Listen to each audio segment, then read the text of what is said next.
shit. Okay.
Hello there, and welcome back.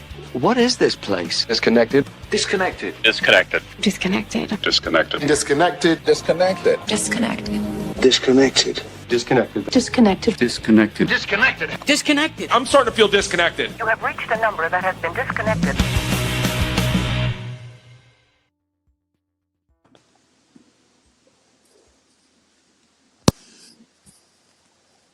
Don't know why I was muted. Hi, welcome to another Thursday live with two of the most incredible people in podcasting over the last year that I've spent so many hours listening to and now finally seeing face to face.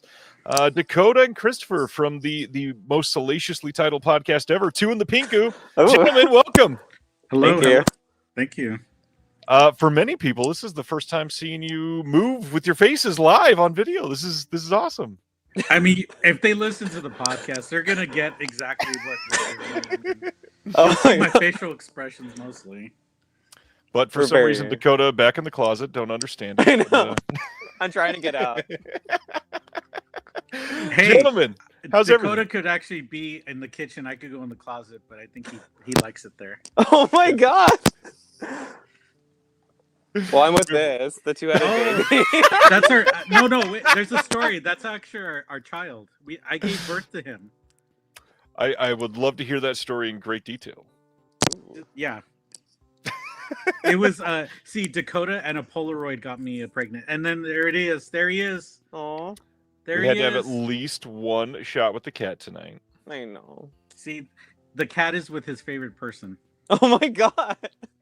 Even Stuck though in the I closet. feed him, I clean his Wow. box, I do everything. I'm for never around. him. He's never around. He's a deadbeat father. Oh. Everybody's shouting out the cat already. I love it.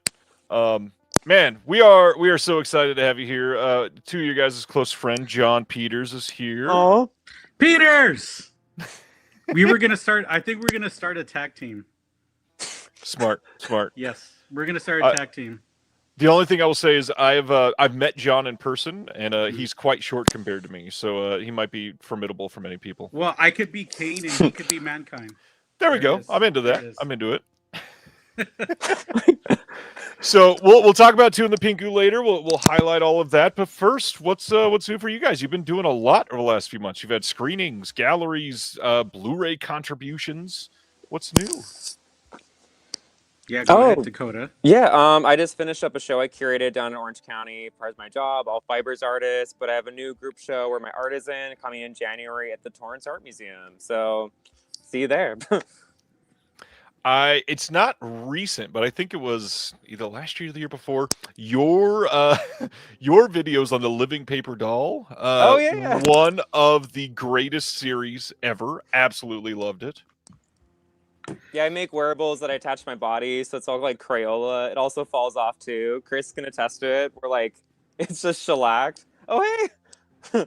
Oh, Mr. Bobby. Bob. I'm gonna call him Bobby just for fun. And then Club Super 8. You guys just did a commentary. Oh, yeah, I have that. Yes. Okay, hold on. Oh my god. It's already in too. Yeah. Yes. Amazing. Yeah. Tastefully we covered. can. Show the back, yes. There it is. Less enticing without the title there, but yes, you can pick that up. I think Orbit was trying to get that in stock. Have you guys heard? Is anybody in the U.S. being able to get that? I think Terracotta picked it up, but it's sold out on their site. So hopefully they stock geez. more. Love that. I mean, that's amazing for us. Yeah, must We're- be doing well.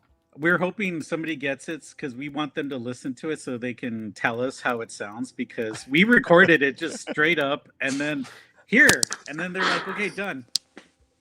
Like no feedback, no anything. I was like, did I cuss too much? Did I not mention the movie enough? I mean, I think we could swear on a Pinky Violence movie. Yeah, we can. Yeah, I would hope so. Yeah. I mean, I hope we could swear here, right? Because sometimes I Of may course. drop some words by accident. Some shit. some fucking shit. There you go. Wow. There's a child, aka our cat here. Oh, he's seen worse. He's Oh. seen worse. He has seen He's- some like pink stuff that is like vile. Oh He my has god. seen the Grover train drive by. Those are wholesome. Those are wholesome. We are going to spend the night, of course, going over the announcements as usual. But then after, you guys have done this before, but for many people following this channel, maybe they have not had the primer on Pinky Violence yet. So we're going to talk about the history of Pinku a little bit. We're going to talk about the parameters, what makes it Pinku. We're going to talk about some of the more up-and-coming physical media releases and what you guys are hoping for on physical media. But we will get to that all afterwards. For physical media, what all have you both been picking up recently? You want me to go first, Dakota, or you want to go? 'Cause You I go have first, some- yeah. Okay, so these are not technically pink films, but we have seen. We got these, so I'm gonna just. Oh, put 'em okay. up. Hold on. Yeah, hold on. Okay, show the earrings. Yes. Show the earrings. Just the one, probably, on the right side. Oh, yeah, that'll work. Okay, Yeah. I was like, Okay.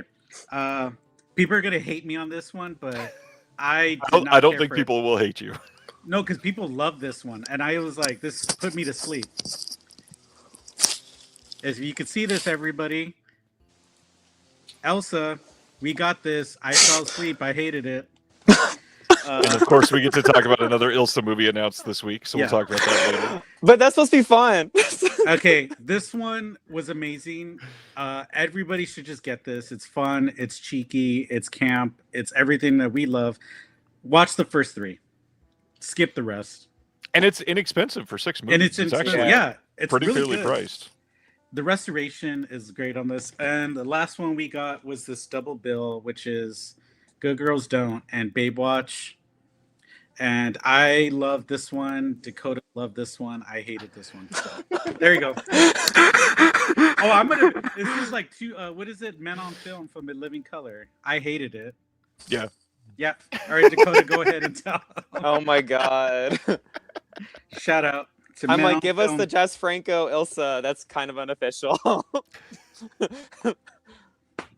Maybe someday. Maybe We'll see. someday. All right, go ahead, Dakota. Show them. Oh my god. Okay. What did we? Oh, we got the Manuel 4K set from Yes. Severin. Yeah. Nice. That was Shout out nice. to that. Have Also, you watched any of those yet? We watched the first one. I've How's seen it the before. 4K look on it? It's It looked good. Well, also, it's hard to tell. Our 4K player actually like died. So we had to get a new one. yes, we had to judge off a Blu-ray. I'm sorry. I know, Understandable. don't hate us. Yeah. Don't hate us, people. Yeah. Also, Hot Cincinnati. seats. True. I mean, accurate. Yes. Yeah. Yeah, Emmanuel set looks good. I'm glad you guys got that in. I am hoping to check that one out soon. Hmm. There was something else we got, Dakota. Oh, we got Connie's release of Pink Cut and Top Roman Nice. Secret. porno. Cannot wait to get An this actual one in. double bill It's a of the double bill, Katsu everybody. films. Amazing. Yeah, that looks like a good set. Connie is Connie a company that you guys have been following for a while? I love those guys. Also, stay tuned.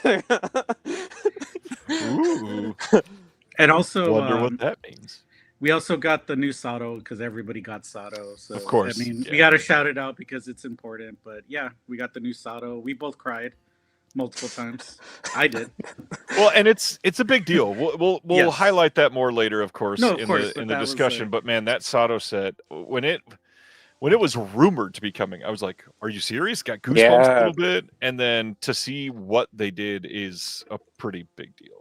And also, if you're following Two on the Pinku, Dakota did an amazing shot by shot of what it looked like when you found when you find it online and you saw it somewhere, and then you saw the restoration, and it just looked like chef's Night and day. kiss. Yeah. Yes. Any more physical? What was I trying to say there? Any more physical media that you got in that you wanted to highlight, or is that? Oh, it for you? I guess like something that's not like Blu-ray. I collect a lot of VHS from Japan, so Yeah, share it, Oh, please. Oh gosh. wait, here Yeah, you can't see it. it's I guess like a porn parody of Cats the Musical. Yeah.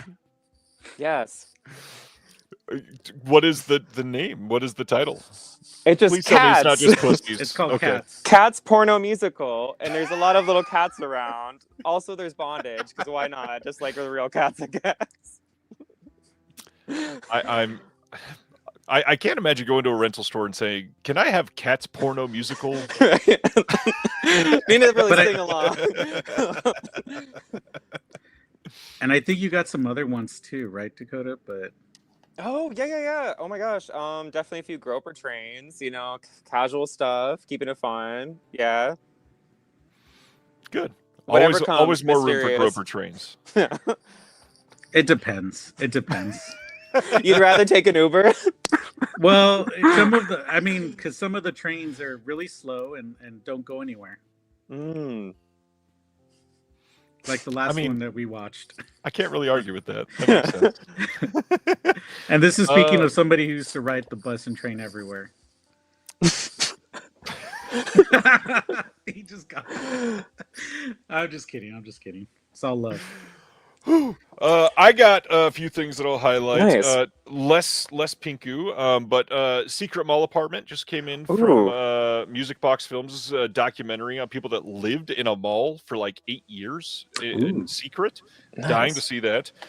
Celluloid Dreams, Giallo company that's popped up. This is their third title. This is Hyena in the Safe. It's supposed to be great. I don't think this had any other release for a long time, so I'm excited to see that one. And then this one picked up in person, which is rare for me. I live in Kansas City. There's a couple shops here, but I went to the St. Louis Film Festival this last weekend and went to a physical media store in St. Louis called Nickelflix. Picked up the Altered Innocence release of Angst by August, which is supposed to be great. This is by Billy August. It's a double feature, queer filmmaker. Altered Innocence is great stuff for them. Love what they do. Shout out to Frank. Yeah, can't wait to see those.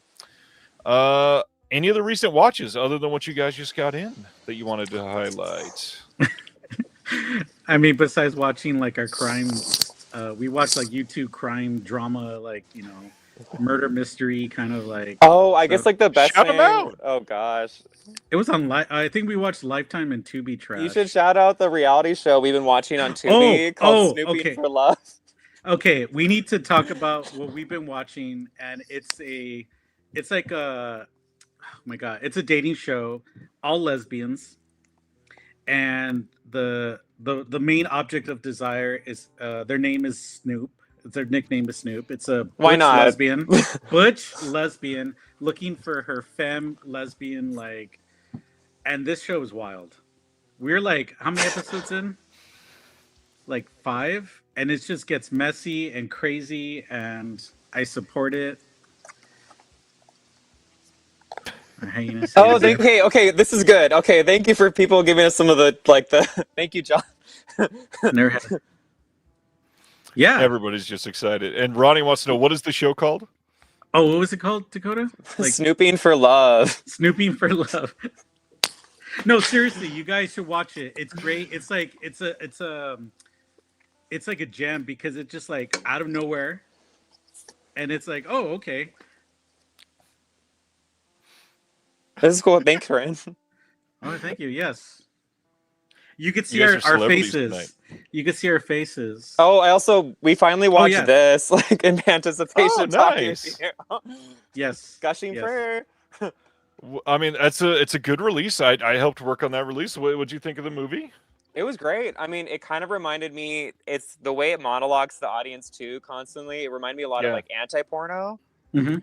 kind of more of like I guess like the precursor, the cell of it in a sense. It was cool. Yeah, it is a pretty interesting movie. There's a lot to say in that movie for sure. Yeah.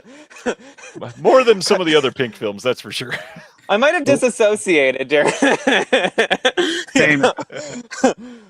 It was good. Yeah, that's a fun movie. There was a screening that you guys helped host recently. What did you guys show? Oh yeah, we showed Nakatsu Roman porno by the name of Shinjuku Midnight Shinjuku. Story Man Yes. and Woman, which also I guess doesn't have Dakota a was release. ready with that title. I was like, No, oh my because God. I mess up titles and I mess up names, so I let Dakota take that one. That's smart. That's smart. We If- have, if oh my anybody God, our listens- recurring thing is calling Jasper Sharp Jasper Johns, the painter. I say that. Yeah. I own it. So yeah, he's Jasper Johns to me, and that's like Aw. it's like a love, like it's all love. It's not. Oh, like, Kanuma wants to see you, Chris. Okay. all right. I'll Open let the- him out. Yeah, open the door. He's The crying. portal between the rooms. I know. All right. Come here, cat. Oh my God. Let's see if he comes to me. If not, he's gonna be like whatever. Um, Yeah. So yeah. That's why sometimes I mess up titles and Yeah. I go with it. So that's why Dakota said it. But yeah, But we it- did screening. But it was cool. It was probably the first time that Nakatsu Roman porno has been screened since like 2012 in Los Angeles. Yes. Like it's been a really long time too. Kind of crazy. My big question, and I don't know if you want to say what the answer to this, I guess, but how did it go over? Was there a lot of people there? What was the reception like? I'd love to hear all about that because It was when you're taking a risk doing a film like this, you always worry that there will be three people there and it will be the wrong crowd. It's mom and dad. Just kidding. No, it's true. We're You're so proud of absolutely you. right. I think my parents Like, would oh. come and watch this. I think my mom would vibe with this movie. She would. It was vibe kind with of a it. safer. I mean, Yeah. it's more of a comedy. Yeah. Yeah. It's classy. No, it's true. It's very classy. It's kind of like almost you want to say kind of like a light rom-com for Roman porno.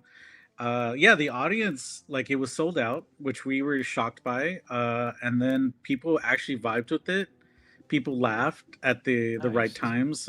People like they were cheering. They felt like they connected to these characters, I would say. That's good. So Also, Yeah. the person that subtitled too, like got yeah, shout out them out. complimented by someone who spoke Japanese how good the subs were. So I'm like, thank you. That's a big deal. I mean, Shout is getting a lot of not great attention right now because of what they're doing for their Golden Princess titles.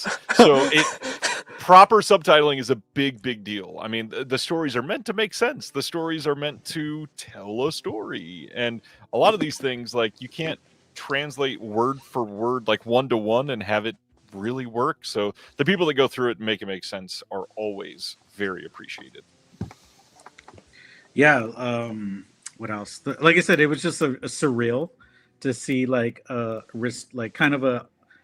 You could say it was restored, but it was No, it was restored. They also sent us, I guess, a Blu-ray.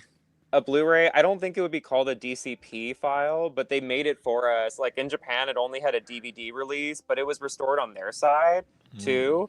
Right. Also, I think it's the first time that Koyu Ohara, the director, I guess who's like more known for like, I Love It From Behind, has ever been probably screened outside of Japan, other than his one Hong Kong movie.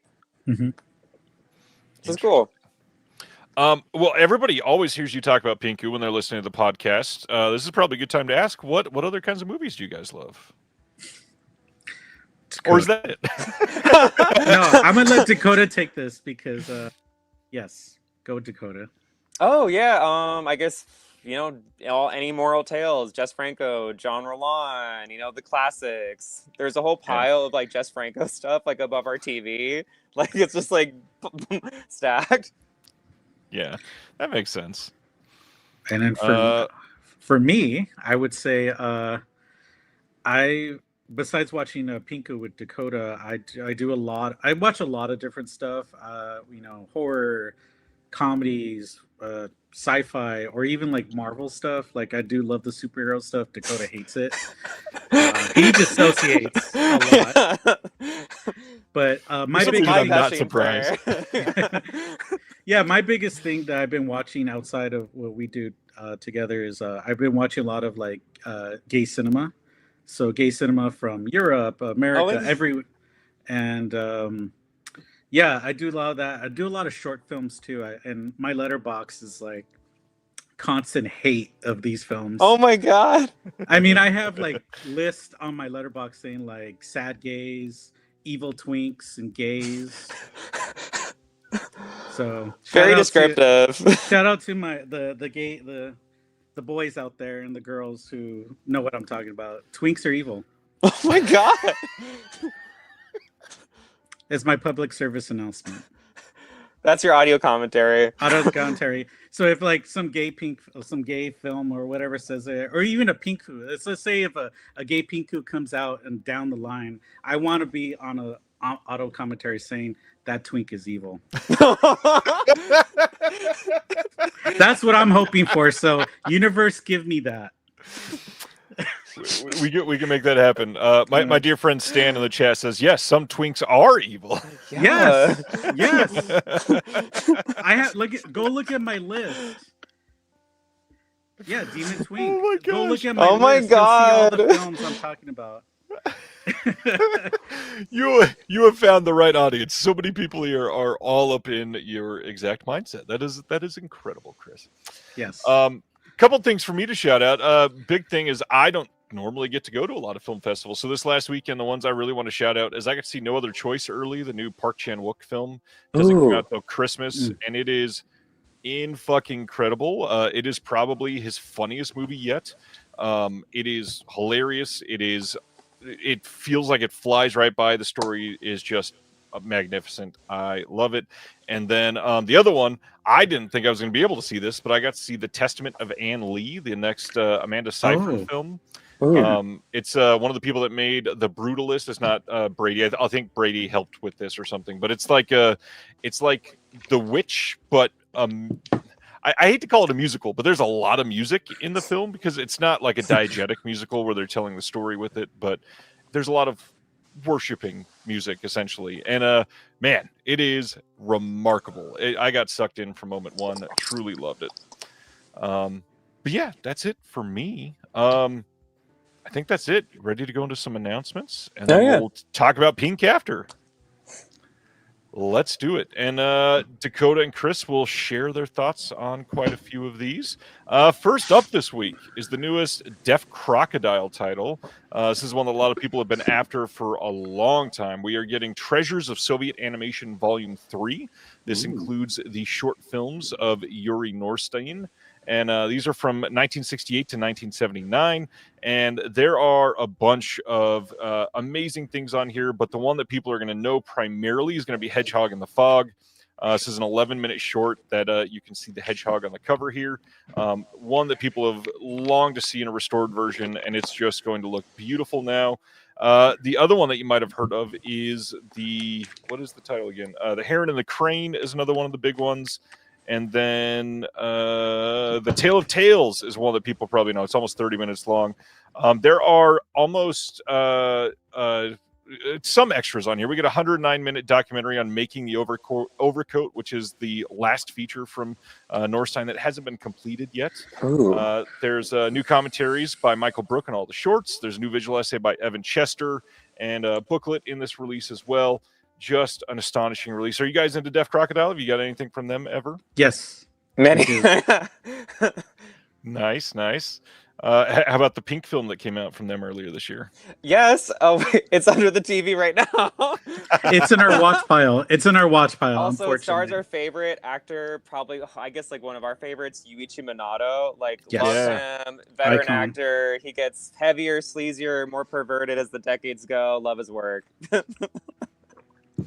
Incredible. Yes. Love that release. So yeah, check it out. Deaf Crocodile. This will be shipping late December, early January, somewhere around there. Nice. And then next up is Severin's newest title for their Black Friday slate. This is a Blu-ray release of Student Confidential from 1986. Ooh. This is a 2-disc collection, first time on Blu-ray anywhere in the world. It's got the theatrical and the director's cut. More than 4 hours of special features. We got a commentary with Richard Horian, moderated by Nicholas McCarthy, some interviews, and then on the second disc, there's all kinds of stuff on here. We've got The Vanity Project, a 6-episode podcast about Richard Horian and the making of Student Confidential. I just love that they're including something like that on this release. There is also, I believe, there's a new interview with Lloyd Kaufman, because this was a Troma distributed title back in the day. So, yeah, makes sense. How about Severin? Anything from them that you guys have been into over the last couple of years? I mean, honestly, pretty much everything. Like, give me another Jess Franco Golden Films era. Like, thank you. They did just state, I think it was Stephen Thrower said that he was with David Gregory filming another extra for another upcoming Jess Franco stuff. So there's more coming soon. Nice. Next up, this last weekend, we saw the premiere of Edgar Wright's Running Man. This is now available to pre-order on a standard 4K Steelbook, Blu-ray, and DVD. I saw this last weekend and did not love it. That is, You know what? that Actually, is what I will say. I heard mixed reviews from it because I've seen somebody told me, some kid who's like young, it's like, oh, I didn't know it was original, and I'm like, oh sweetie, oh sweet. I'm like, oh. Did they know it was a book too? No. Oh. No. There's a range of ratings from people we I mean, follow. I'll say this. I mean, I think what's the actor's name? I'm trying to. Glenn Powell. Glenn Powell. He's charming. He's magnetic. I love his personality. I don't know if he could carry action yet. I'm gonna say that. Oh. I don't Yeah, know that he can yeah. carry much. He actually can, because I like crushing on him. I'm gonna. Oh I'm my gonna be like, god.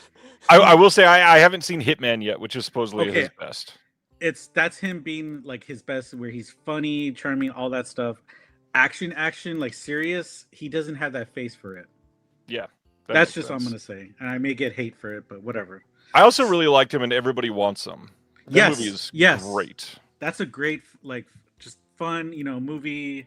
He's again, but action, not so much. That makes sense. I will say Coleman Domingo was fucking incredible in this movie. Okay, yes, because he knows how to act. Yeah, I think he was made for that role entirely. I could see that. Yeah.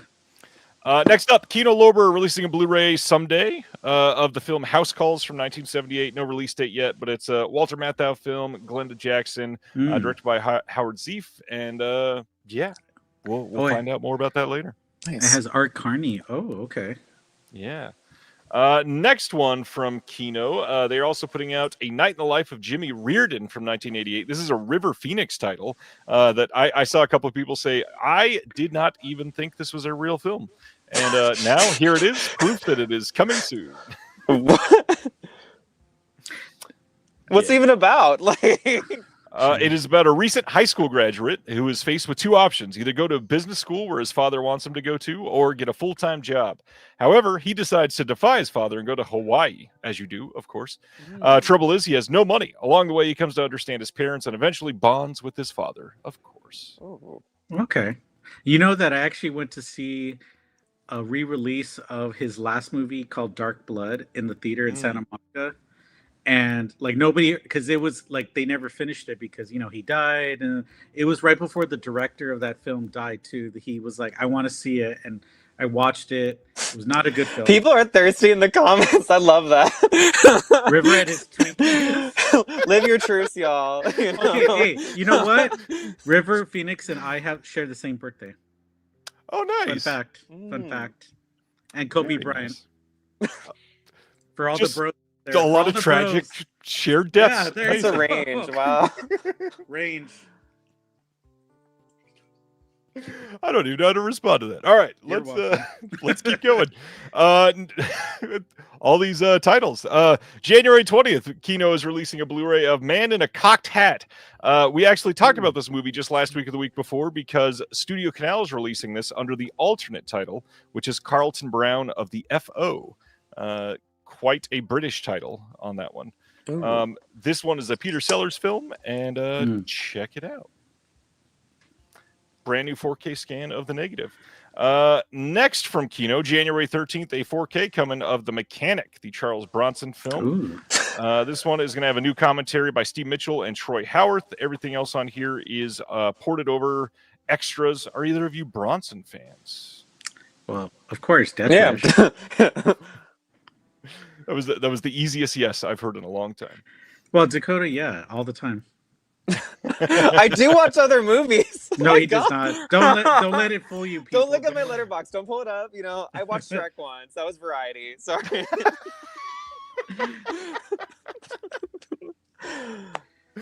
Oh man. Next, this one actually sounds really good and the trailer's decent. November 25th, Wellgo USA, and by the way, that's next Tuesday. This is how quick they're putting out these announcements. Blu-ray and DVD of a film from this year called The Old Woman with the Knife.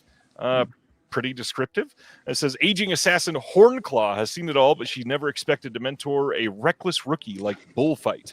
As their unlikely bond deepens, cracks form in the underworld they navigate together. When Hornclaw discovers someone wants her dead, she's thrust into a deadly game of deception. With enemies closing in and trust in short supply, survival means staying sharp, both blade and mind. This is a fun cover, too. Why does this remind me of like a Jalo title? It does feel like that, except it's missing like a color and an animal. And right? And it's like... Yeah. The old woman with the purple ostrich knife. Yeah. Yeah, there you go. That's better. Cheers to that.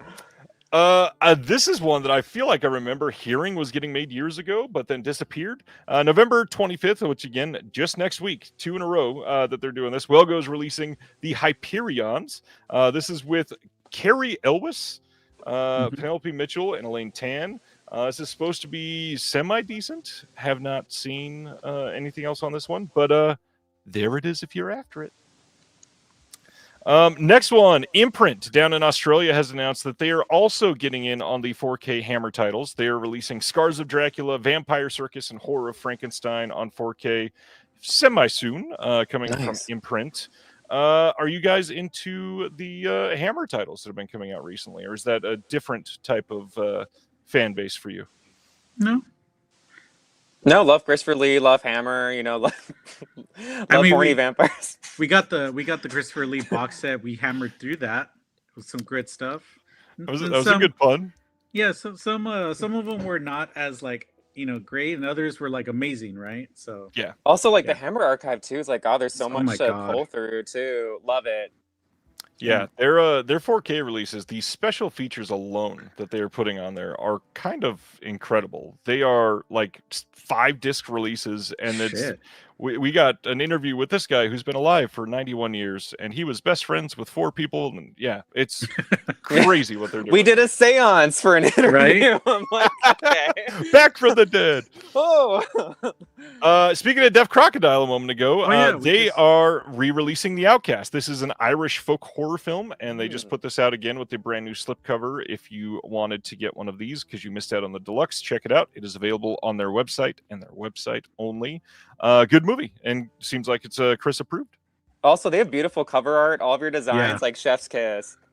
Amazing stuff. Craig will appreciate that. Craig is in the chat right now. No, seriously, it's like anything they do is like they just know how to present, right? Yeah, so I would presentation agree. Matters, especially on pink films too. That's a big deal. Mm-hmm. More Deaf Crocodile. Their 6-month subscription is available right now. This will be starting with their titles that are coming out in late January, so not the ones that we had already talked about, but it will include Krakatit, and the other one that's coming out in that first month is I cannot remember the title of it because I worked on it like 3 weeks ago. I'll figure that out as I talk about this, but you can check these out. $425 will get you in on the subscription. The other one is called White Son of the Desert. That's the other one. That is a Soviet Ostern. title. But yeah, as part of the next subscription, you get 10 releases. There will be a multi-film set, some more animation, some sci-fi, even a martial arts film. There is going to be a Huge Stars pop sci-fi debut, newly restored in collaboration with the BFI. Eager to find out what that is. Another DIFA Studios multiple set. Yeah, lots of cool stuff. Check that out. This will be open until December 19th, so you got a couple weeks to save up your pennies and get it in there. Next up, now available, you can order a Blu-ray of The Untold Story of No Retreat, No Surrender. This is a brand new documentary about the film No Retreat, No Surrender, of course. It turned 40 years old in 2025. You can get this now. It's also got an extended Blu-ray release. It's got 1,000 copies. Not going to be like a wide release, anything like that. But you can check out this doc there. They've got some extras, reunion video behind the scenes. And this is at returnofclassics.com to get this film. Next up, anime. Are you guys? I feel like at least one of you has to be into anime. We both are. You're with an anime. That's what I thought. Sentai Filmworks putting out a Blu-ray steelbook on January 20th of Chained Soldier Season 1. Have you guys seen this at all? No, the cover looks great. It does. We'll watch it. Looks like a nice steelbook, yeah.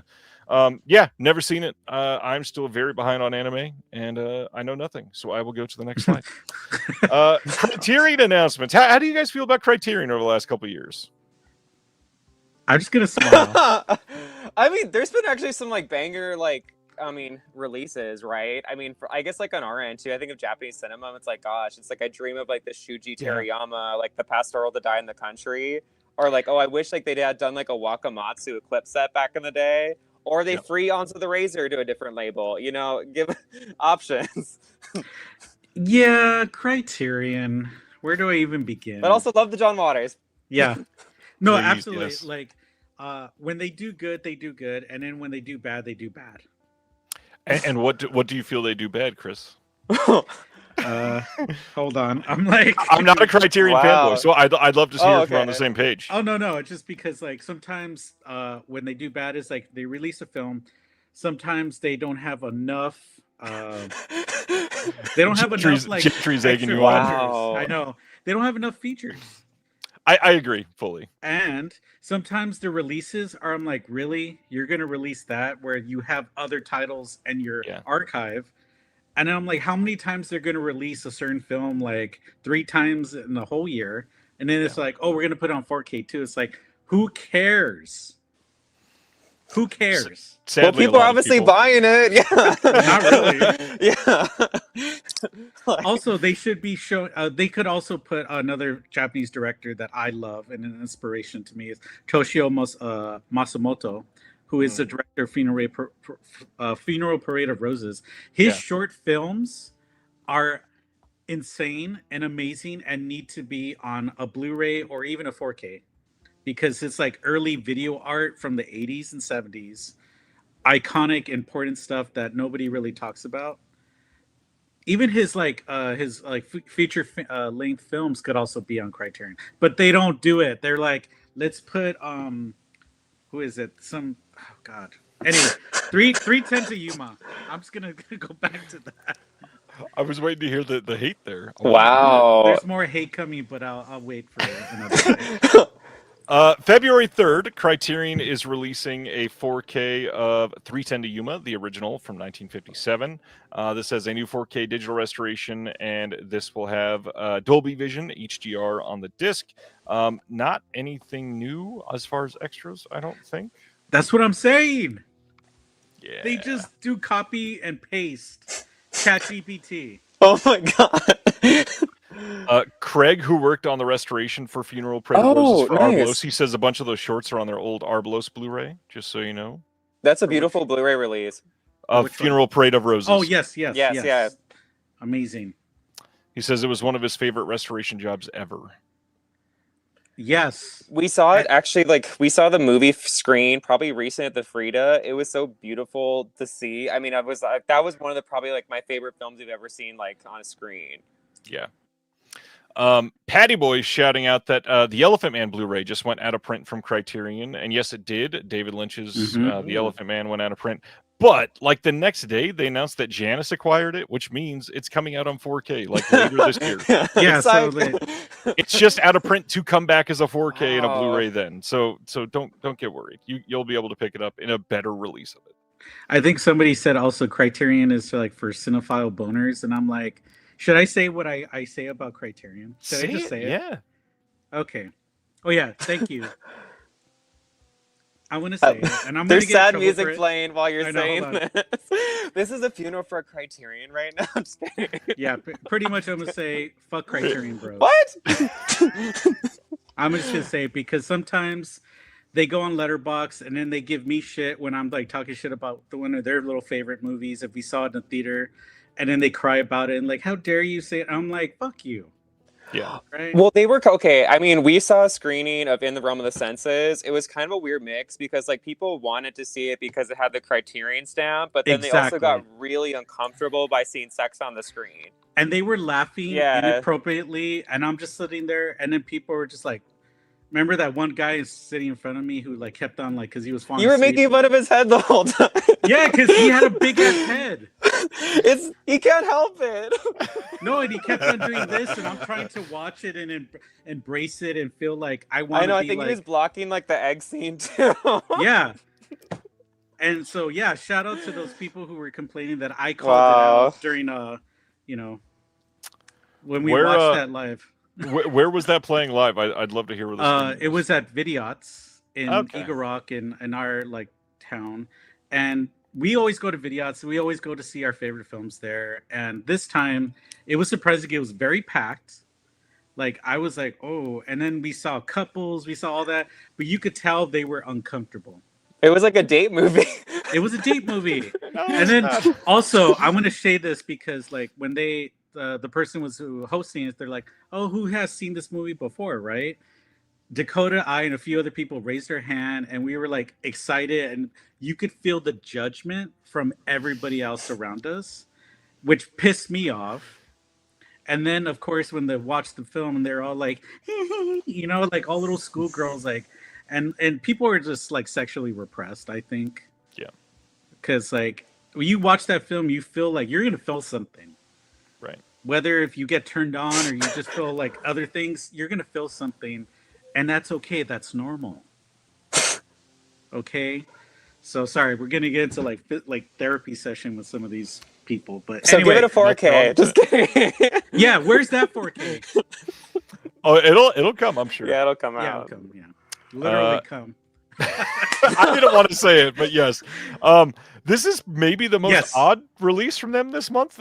So February 10th, they're putting out a Blu-ray of A Woman Under the Influence, which was already on Blu-ray, just in a box set. They didn't give us any new special features. It's not a 4K upgrade. It's just, hey, if you only want this movie, you can buy this movie. This seems like an odd choice. Yeah, I agree, because it's like if you already got the box set, there's no difference. It's a great film. Don't get me wrong. I love this film. It's great. I mean, Dakota, I haven't made you spaghetti. I'll make it. I promise one day. I'll make you the spaghetti. You don't love my cooking? No, but Kanuma does. Oh. Yeah, I agree. Why re-release these films that were either in a box set and then solo? And so what are you going to do with it? Are you going to put more features, more interviews? Nothing. Go fuck off. Especially for this. Like, this is an incredible filmaker, and you should have everything in that box set. It's a great box set, and it's not expensive. So, like, go for it. It's, I don't know. Sure, like, this will only be $20, and I get that, but even during a sale, the box set's only like 40 or 50. And I understand the barrier to entry, their price is a little bit of a difference, but I mean, it's just an odd choice from them. Anyways, next up. Big deal. Playtime from Criterion is coming on 4K and Blu-ray standalone on February 10th. This is another one that people have loved for years, Jacques Tati.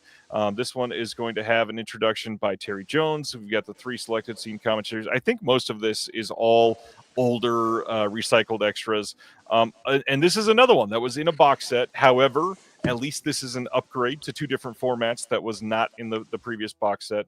And then the big thing here is a lot of the extras on the extra disc in that box set is now on this release, which is going to be great. So looks really nice. The one thing I will say, no HDR. I know a lot of people were after that, but yeah, looks like a fun release. Have you guys seen this?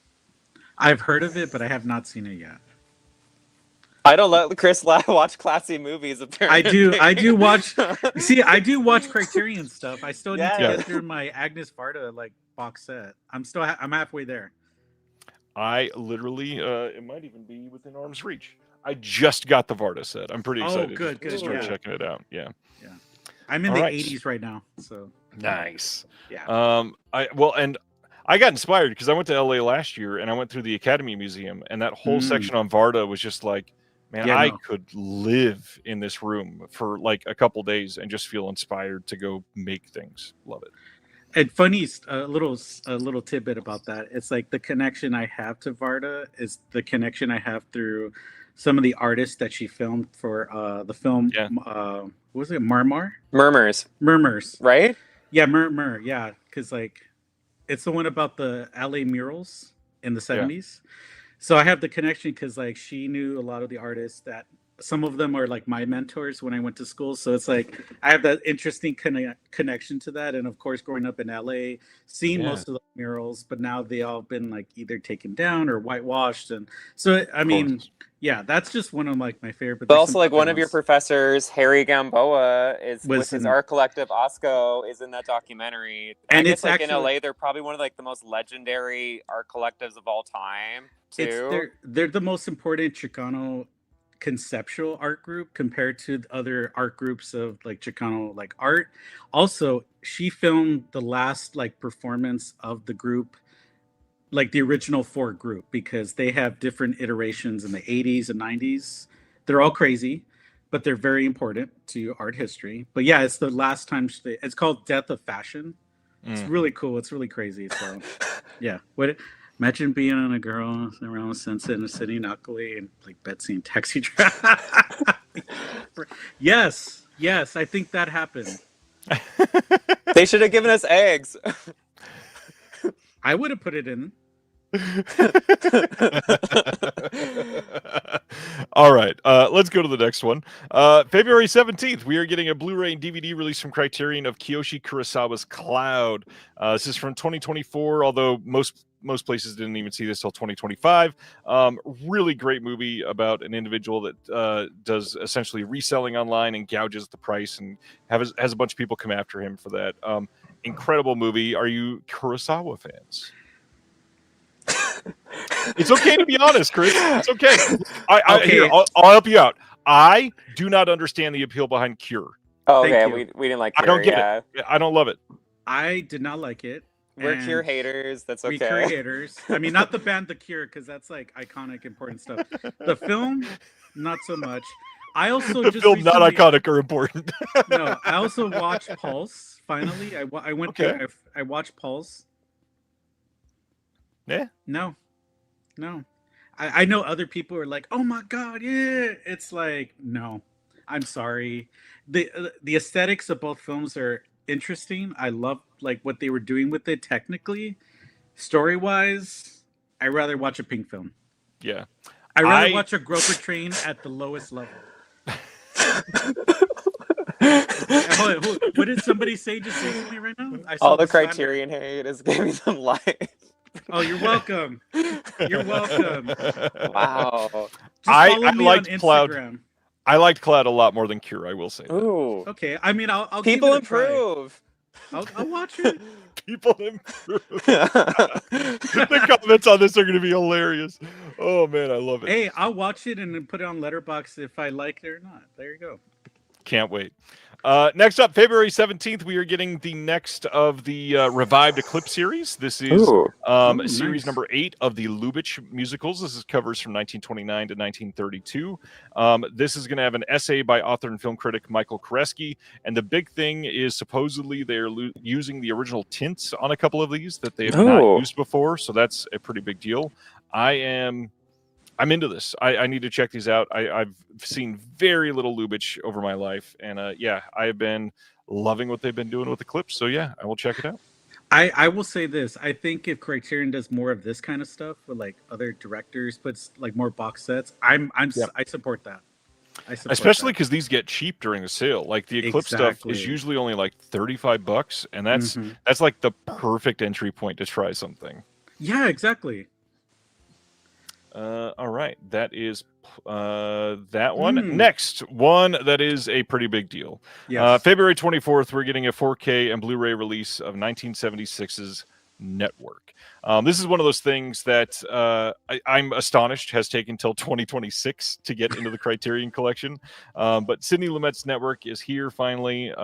This has the script by Patty Chayefsky, of course. We've got a brand new 4K digital restoration.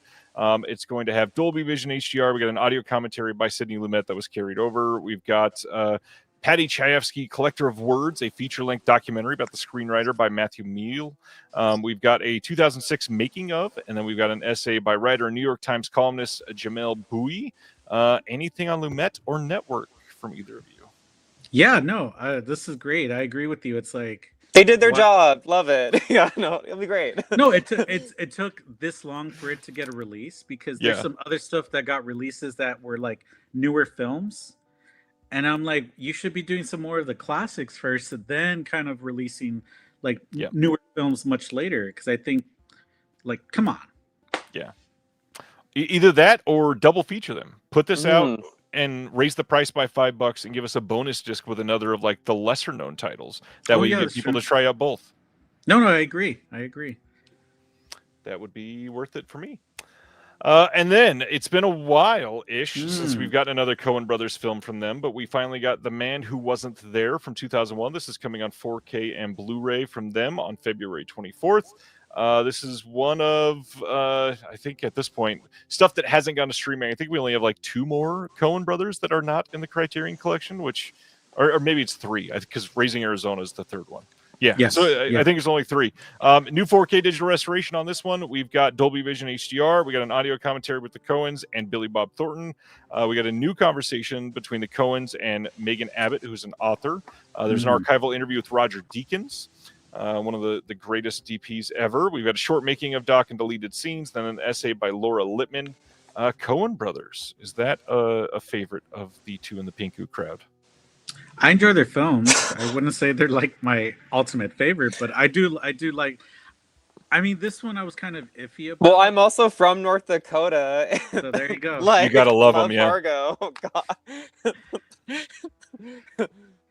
Yeah, this one was kind of like a sleeper hit for me. I would say it's kind of like it grew on me because I had to watch it multiple times to kind of like feel the vibe, if that makes sense. Of course. So. This one has not been super easy to see, so this should be helpful for them. That people want their stuff, so this will do very well for Criterion. Next up, one that I'm quite excited about. Yes. Seems like Chris is as well.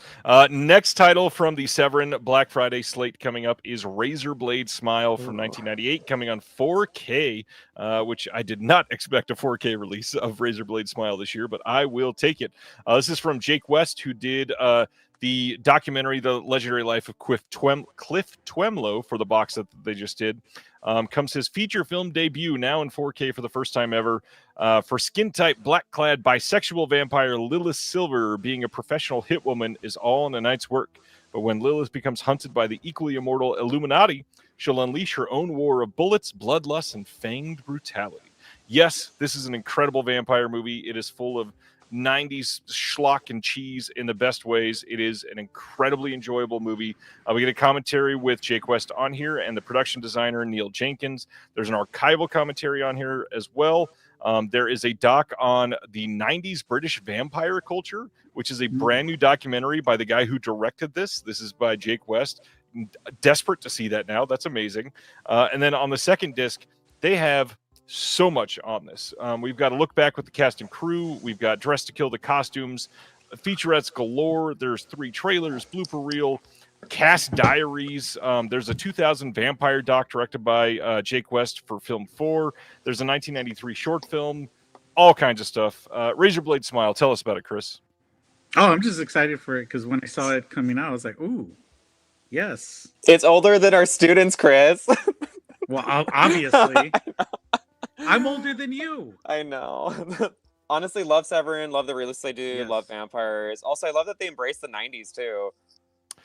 Yes, that is a vastly overlooked decade by like almost every label, I will say. You know what? I also wish that some labels would do if they, because I think was it Vinegar Syndrome did it. They did like if they could do another box set. I forgot who did it. Was like TV movies. Yeah. Like, because I remember growing up in the '90s watching like TV movies that were like either good or bad. There's some good ones out there. Yeah. I'm Ryan sorry to will interrupt comment you, what Chris.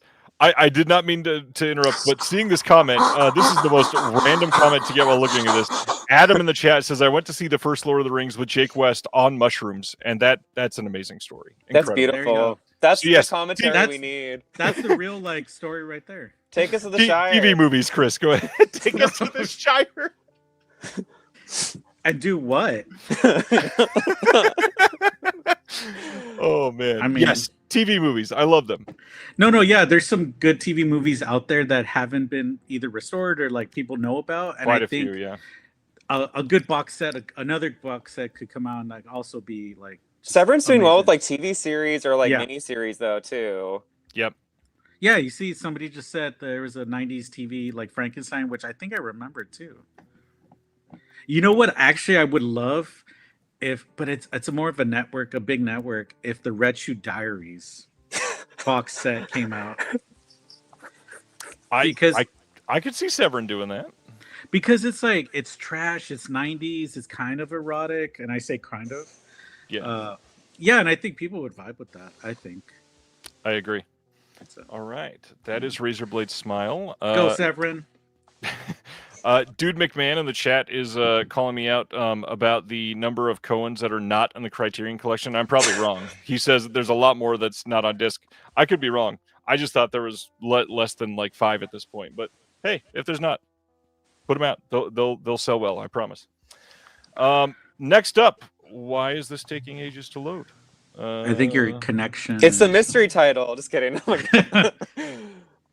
What is My it? connection is bad. I am Or maybe. hardwired into the internet. It should not be bad. I'm hardwired into Google Fiber.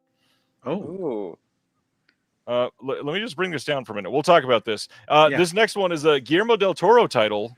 We're going to be talking about that in just a moment. But Guillermo del Toro, have you guys seen the new Frankenstein yet?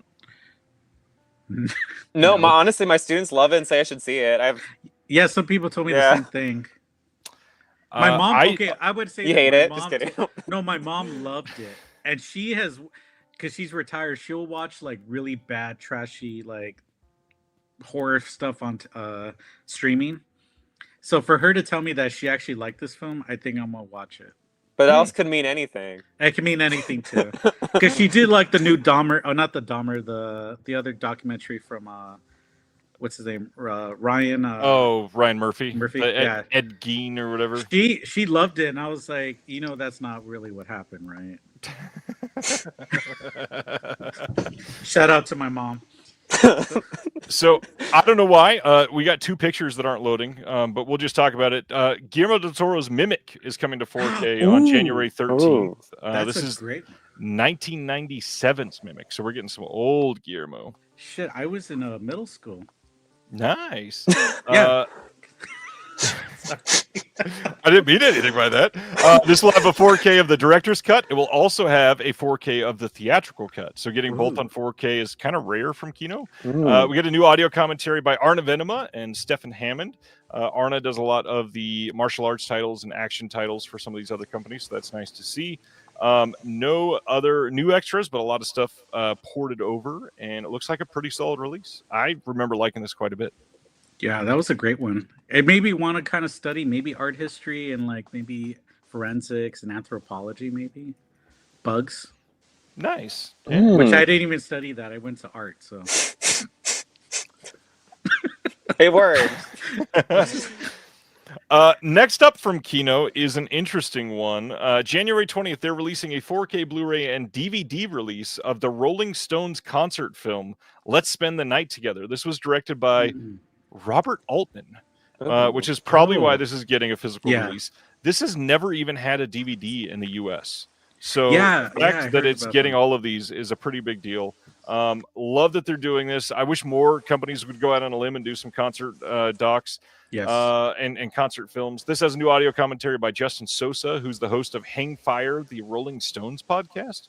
And then a new audio commentary by Brian Reisman and Max Every. This is great. Love that they're doing it. And I'm just too eager to go to a release that has a picture that will show up. So I'm gonna put the next one. And yes, Brian, our Laserdisc expert in the chat, says that concert film had a Laserdisc. It just never got a DVD. Oh, okay. Oh, it was Hal Ashby, not Robert Altman. Sorry, I've got Altman on the brain because another podcast I listen to is highlighting Altman right now. Oops. All right, next, January 13th, we got a Blu-ray coming of Sabrina, the 1995 remake of the older one, and Chris is nonplussed. It's all right.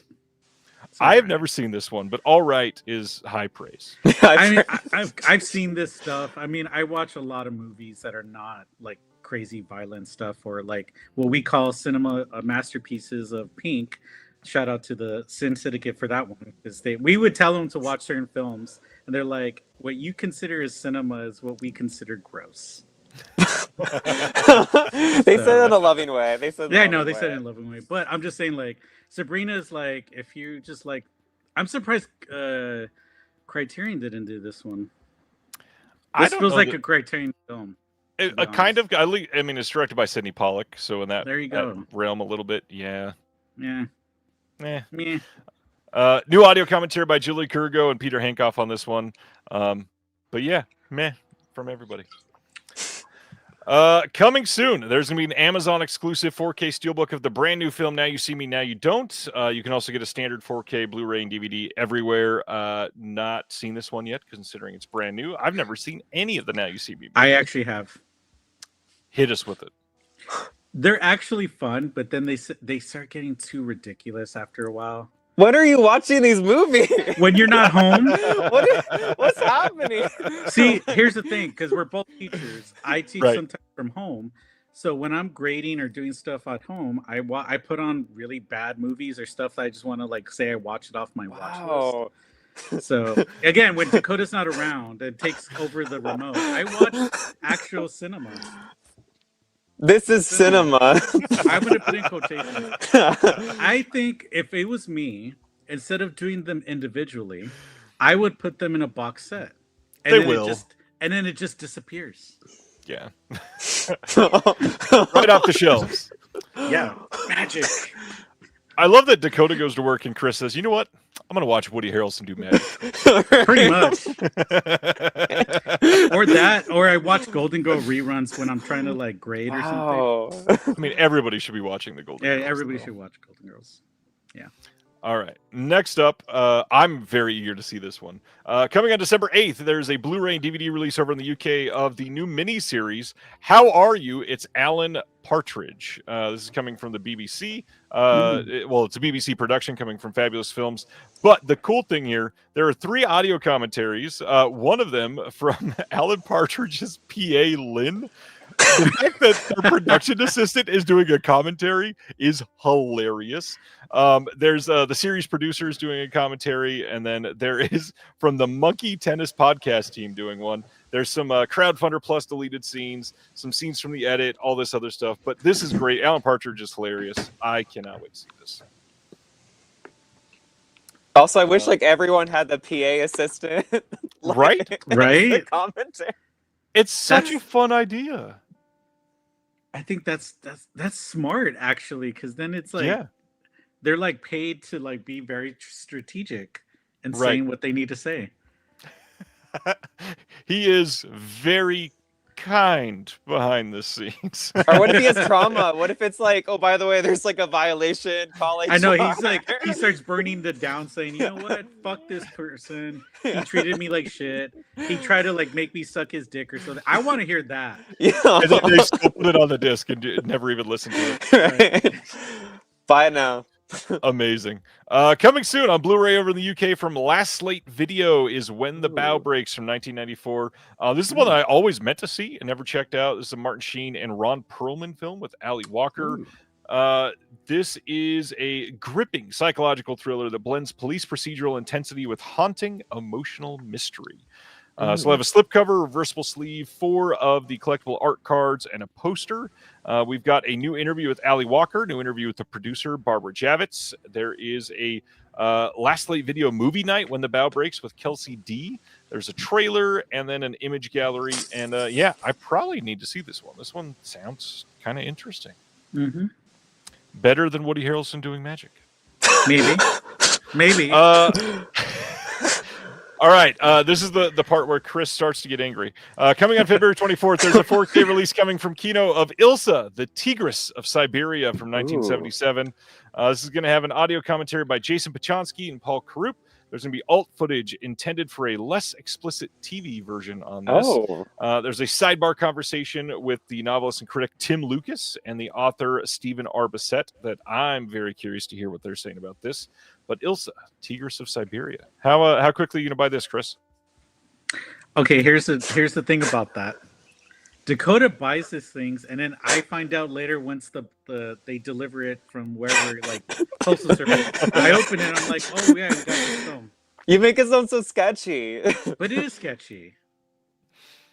This is like our Criterion release. It's Ilsa in 4K. I mean, I'll watch it. I'm excited for this one. I mean, it seems like it's going to be like a campier, more absurd one of the ones so far. Yeah. Why not? Yeah, that's true. Probably. I can't argue with that. Let's, you know what? I love, first of all, hearing the behind the scenes of Dakota buying things. But to highlight that even more, the stories on the podcast of like, it's 3:00 and I got to go wake up Christopher. I found this on eBay.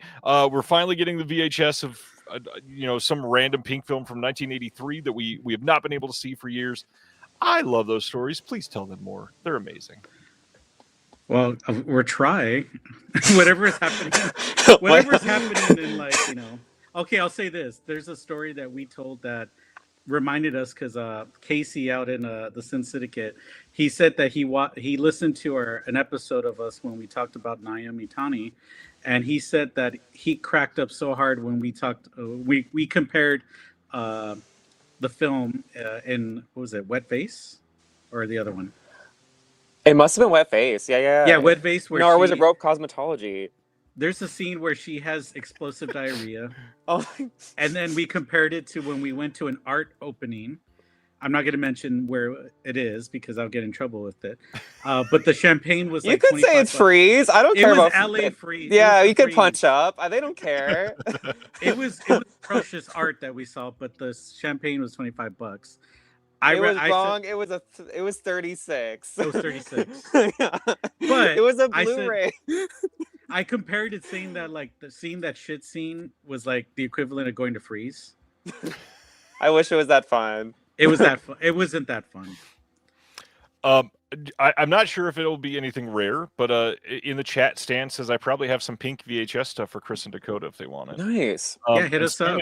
He's in Sherman Oaks, so. Oh shit! And I drive to Moore Wow, Park. you're in our hood. Hey, okay. I go to Moore Park because I teach at Moore Park. So hit us up. Maybe you can do a You'll ride the Groper train to Sherman Oaks.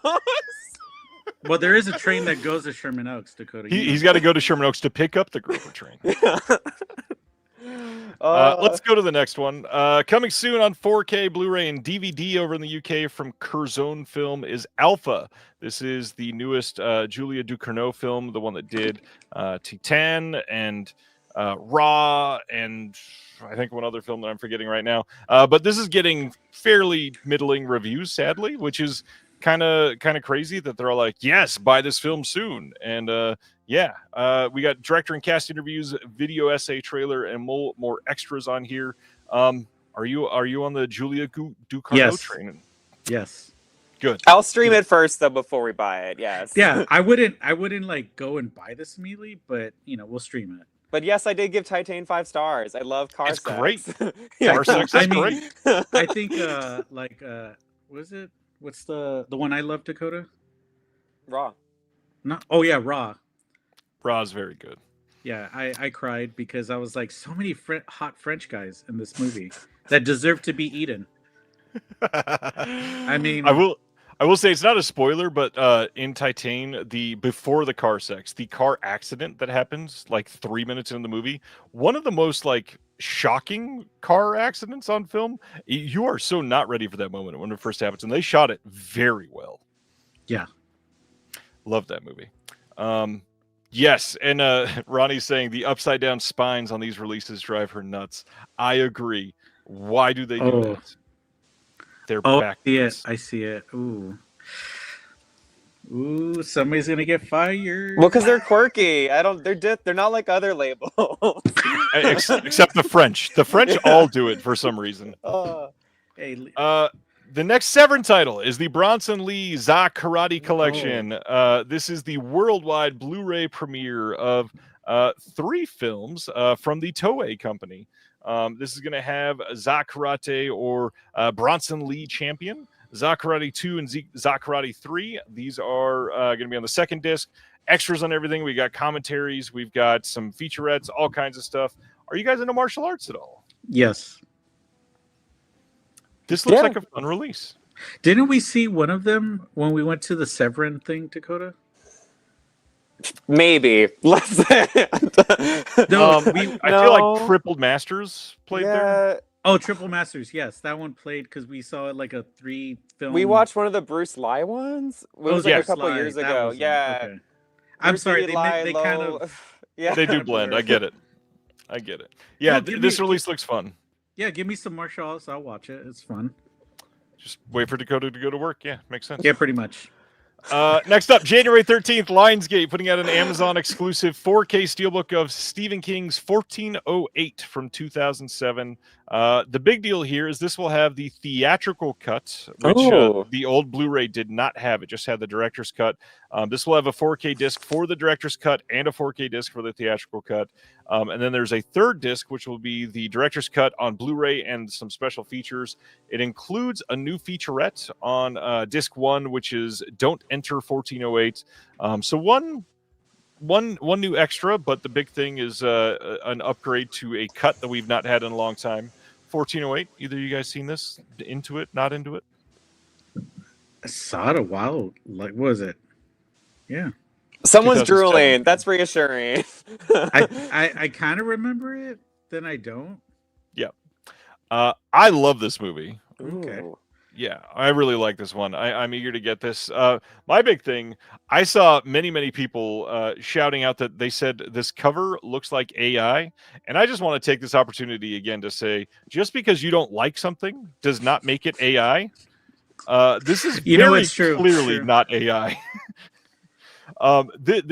If you're paying attention to like cover artists or poster artists or anything in the horror world, you probably know that this is Ghoulish Gary Pullen because he does this exact style like every day of his life. This is very obviously not AI. It may not be your style, which is totally fine. Just don't call it AI. They're not sophisticated enough to understand these things. I mean, at least, okay, it's like, I feel like an artist who made some more questionable choices was the Corel Criterion cover. That was like a AI generate. Well, he came out and said that it wasn't. But it was. I think he fed it to AI and said, "I did something." I think he said eventually that he used AI to get inspired and then did everything on his own after that, which he really transformed it. I'm gonna say sure jam. Oh, Dakota, that was a great response. Oh man.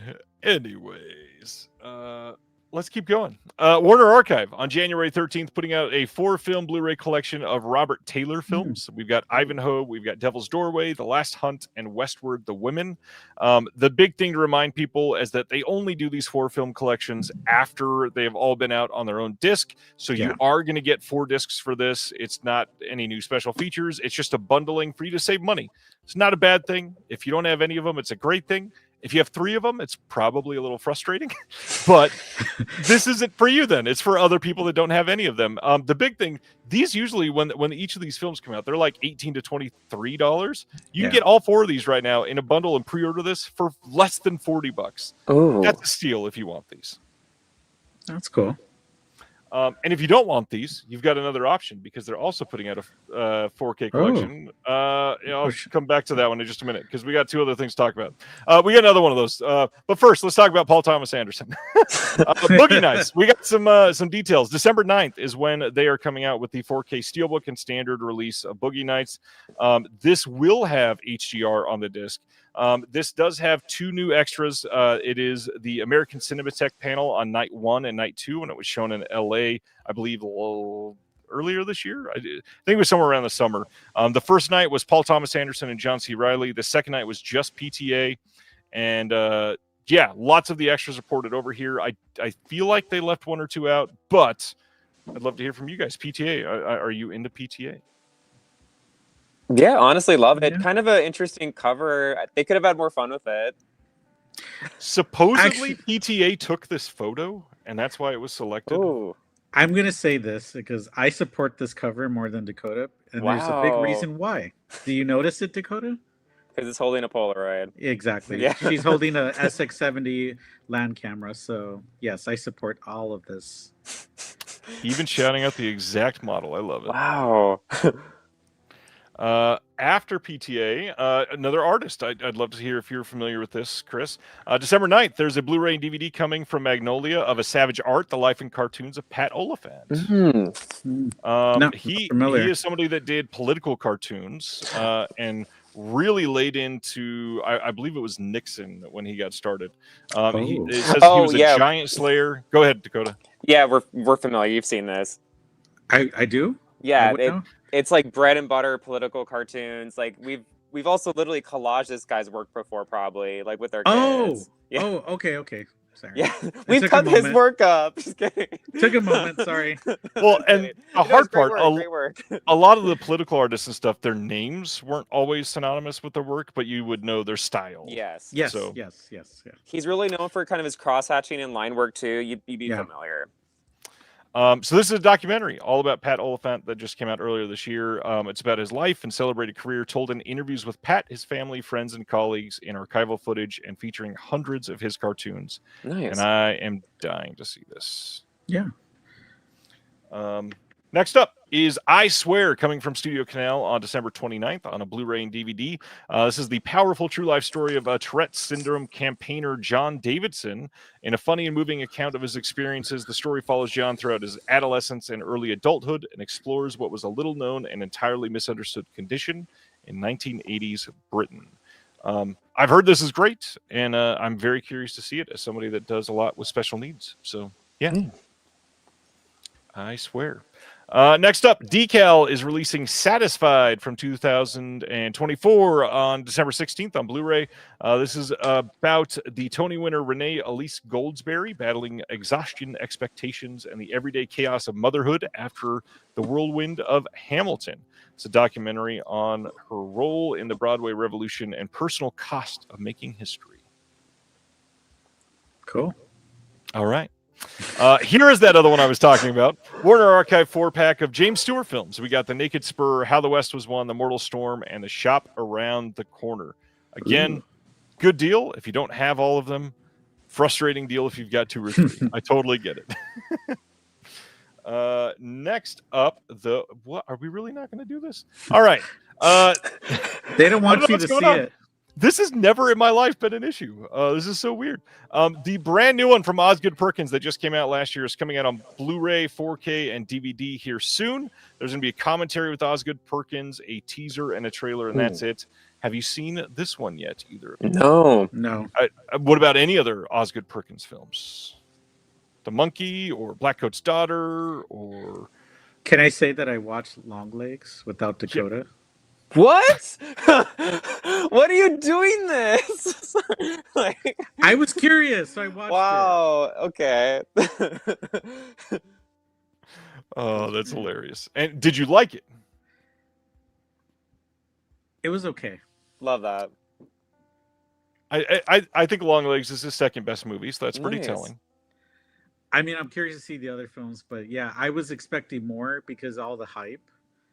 And shout out to a good friend of to us, the podcast, also Megan Noy from in New York. She did an amazing recreation of Longlegs with her son, and she does the whole character of Nicolas Cage, does the whole look.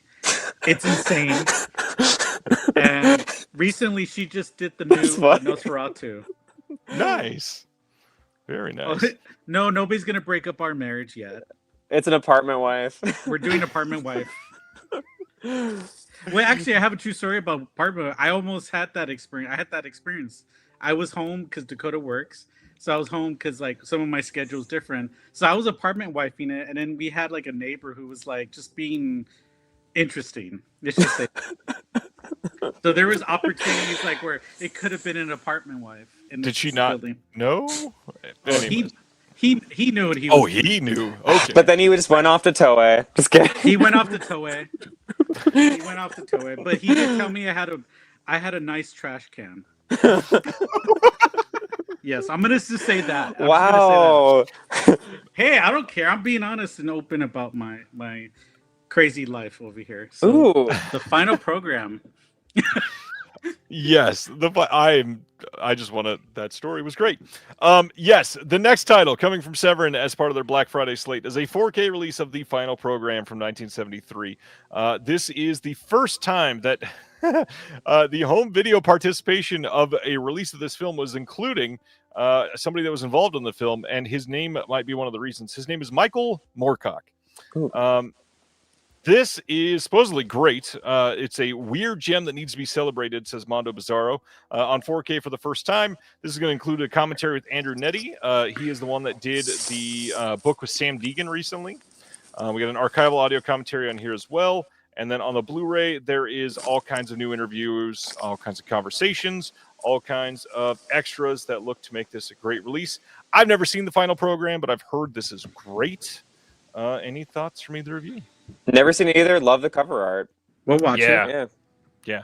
Looks like a fun sci-fi one for sure. Yes, used to be called Last Days of Man on Earth, says Stan. That is true. Okay. We support that.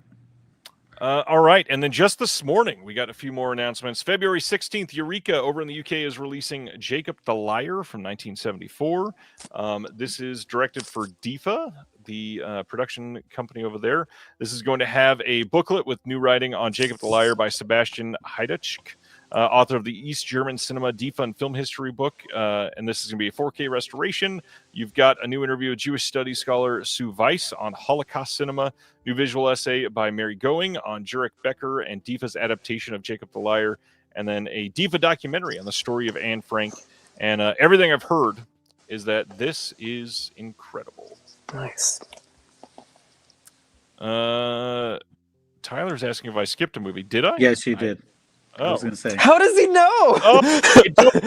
What in the world? I There would it not is. have seen that. Yes. Oh yeah. Oh yeah. I was just waiting. Yes, there is a recent remake of that one, and Robin Williams is in the remake of Jacob the Liar. Yes. I was gonna say because I go. This is not the other one because I remember the Robin Williams one. Yeah, Yeah. that face says a lot. It's like yes. I don't know how this double clicked twice on me, but February 23rd, there's a Blu-ray coming over in the UK of the one that I'm most excited from Eureka this time, Zen and Sword, the Miyamoto Musashi saga at Toei. This covers from 1961 to 1965.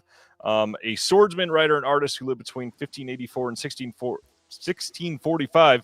Miyamoto Musashi is a near mythic figure in Japanese history and an icon of Japanese pop culture. The first film bases on his life. It was produced in the silent period, followed by dozens more made over the next decades.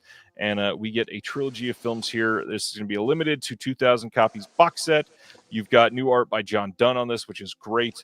100-page collector's booklet with new featuring translated writing by Miyamoto Musashi. Nice. Notes on each film in Toei's Musashi series by Joe Hickenbottom, and then a new essay on the film stars by Jennifer Coates.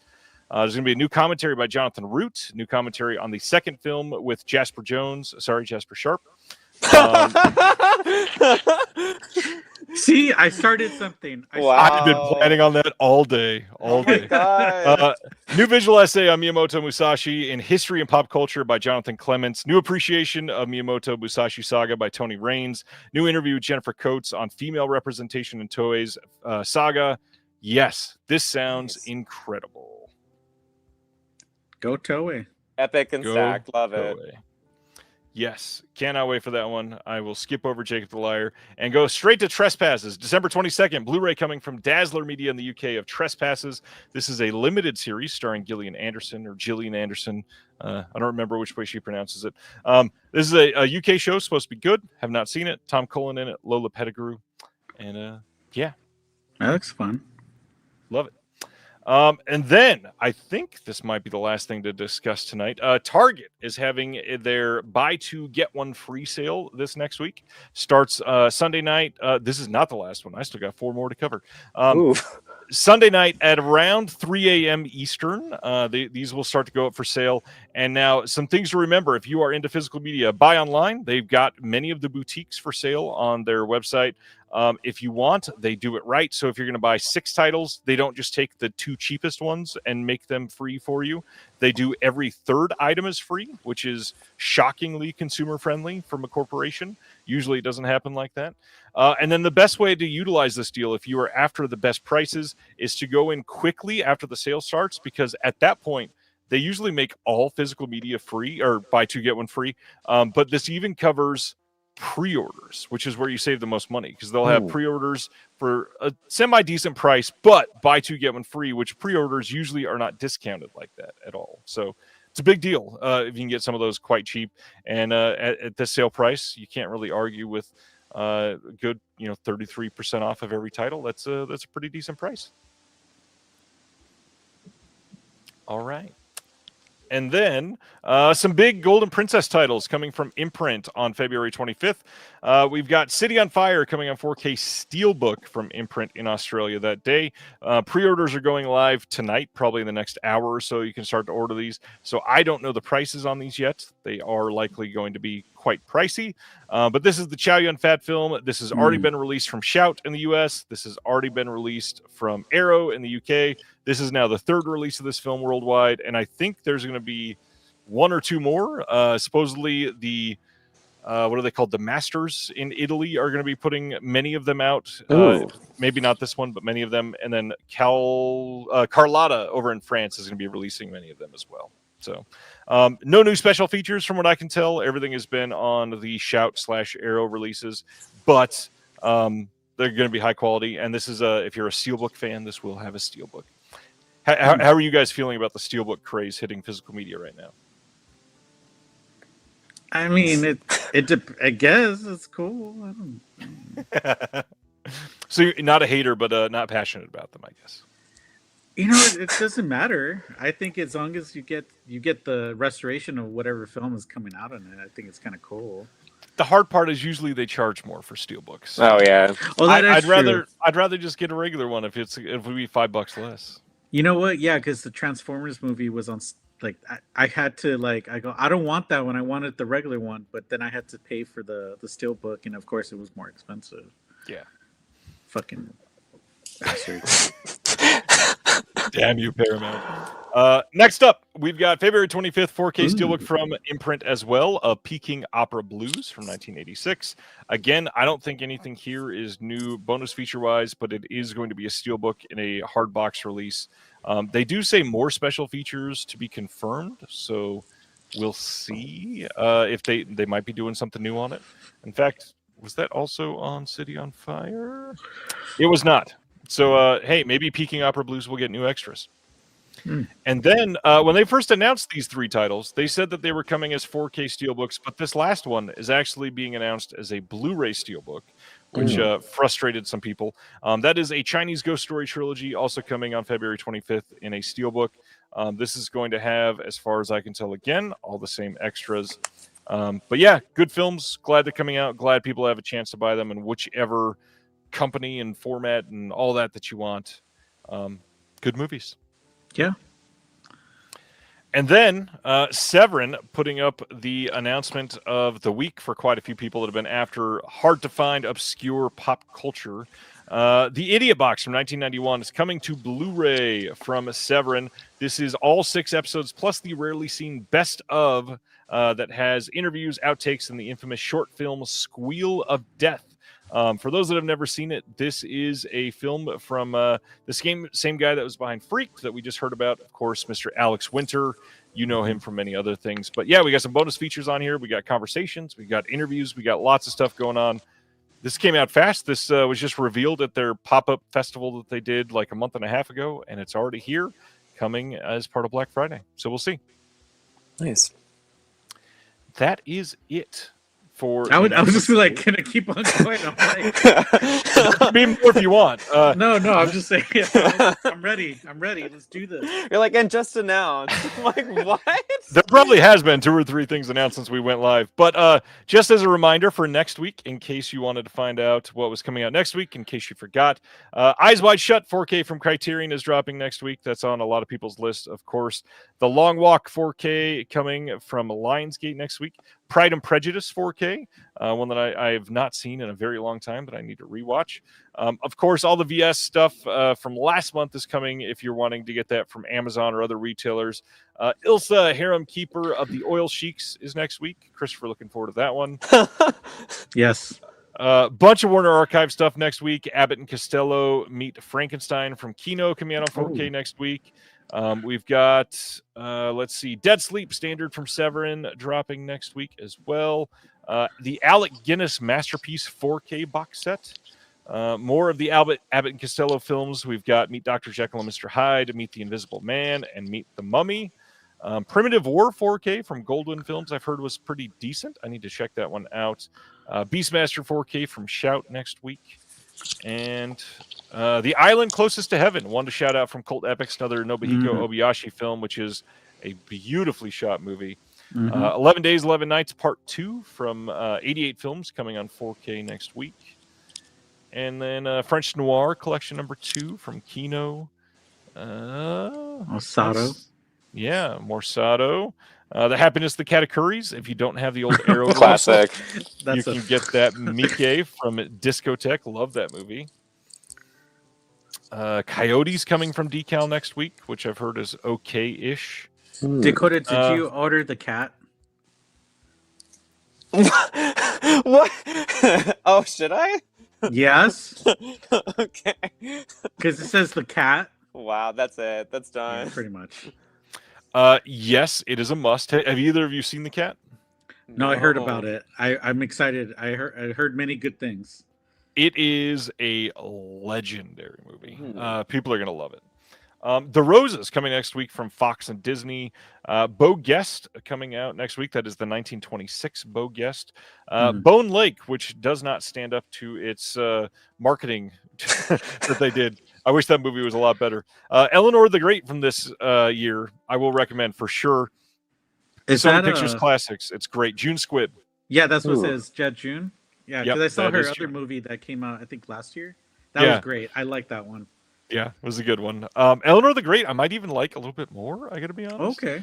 Yeah, it's not nearly as laugh out loud funny. It's quite depressing, but she's pretty great in it. Okay. Even she's like 94, 95 now, something she's like still that. acting. She's amazing. She's incredible.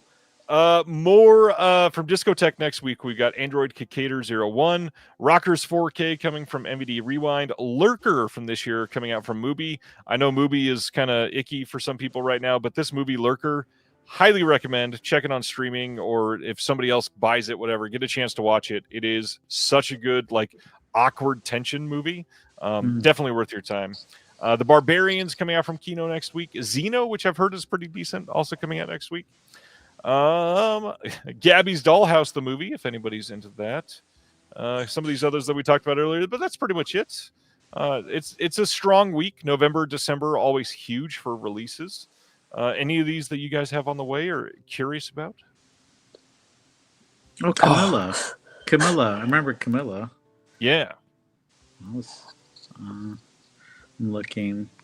Not the Criterion stuff, but yeah. Oh my god! That's The really Criterion hate will continue. So as it should. On Two in the Pinku and on the Sin Syndicate, we all are anti-Criterion bros sometimes. Wow. Carrie Mulligan wants to know what's going on with Mubi. One of Mubi's main investors is like a super supporter financially of Israel and everything going on over there right now. oh yeah, no, So, no. yeah. And also they never have any films they say they do. When Oh, I did- on their streaming service? Yeah, when I did it for like the week just to try it, I was like, oh, they have this one film, and then I looked at what they have streaming. I was like, fuck that, I'm out. Pieces of shit. Wow. Well, there's check something out Lurker. confusing with that. Like their website lists a bunch of films that they don't actually stream. So I don't know if they're also trying to almost like be like an IMDb, TMDb thing with it. Yeah. I don't know Criterion. because who uses Mubi for that? I don't know. Yeah, no, I was going to ask, do people actually use Mubi for that? Maybe. No. You know I what? don't think Stand so. up movie fans. I don't know. I'm just kidding. All three of them. Wherever you are. Yes, the Barnes & Noble Criterion sale is on right now. Christopher for sure has 19 titles already reserved to pick up tomorrow. maybe, maybe. So now that we've talked about a whole bunch of other announcements, let's get into the meat of the conversation. He says as a double entendre. Ooh. What kind of meat Pinku. though? What kind of meat? Pink on the inside for sure. Yes, yes. Let's I do like it medium. I do like it medium rare. let's explain for anybody that's brand new to this what is a pink film, what is Pinku Eiga, what is all this random stuff that we are referring to tonight. Go ahead, Dakota. Oh Give yeah, 'em- I mean, I guess like standard, definition of pink film. It's softcore erotic content from Japan. It's kind of different than just a regular like adult film. It's also typically shot on 35 millimeter for an independent pink film theater. But again, Chris and I are kind of like, I guess, rule breakers. We'll still talk about Roman porno, even though like Nakatsu would be like, how dare you call that a pink film? It's all they're all even Toei, Nikatsu, independent. They're all like we put them all together as like a pink film.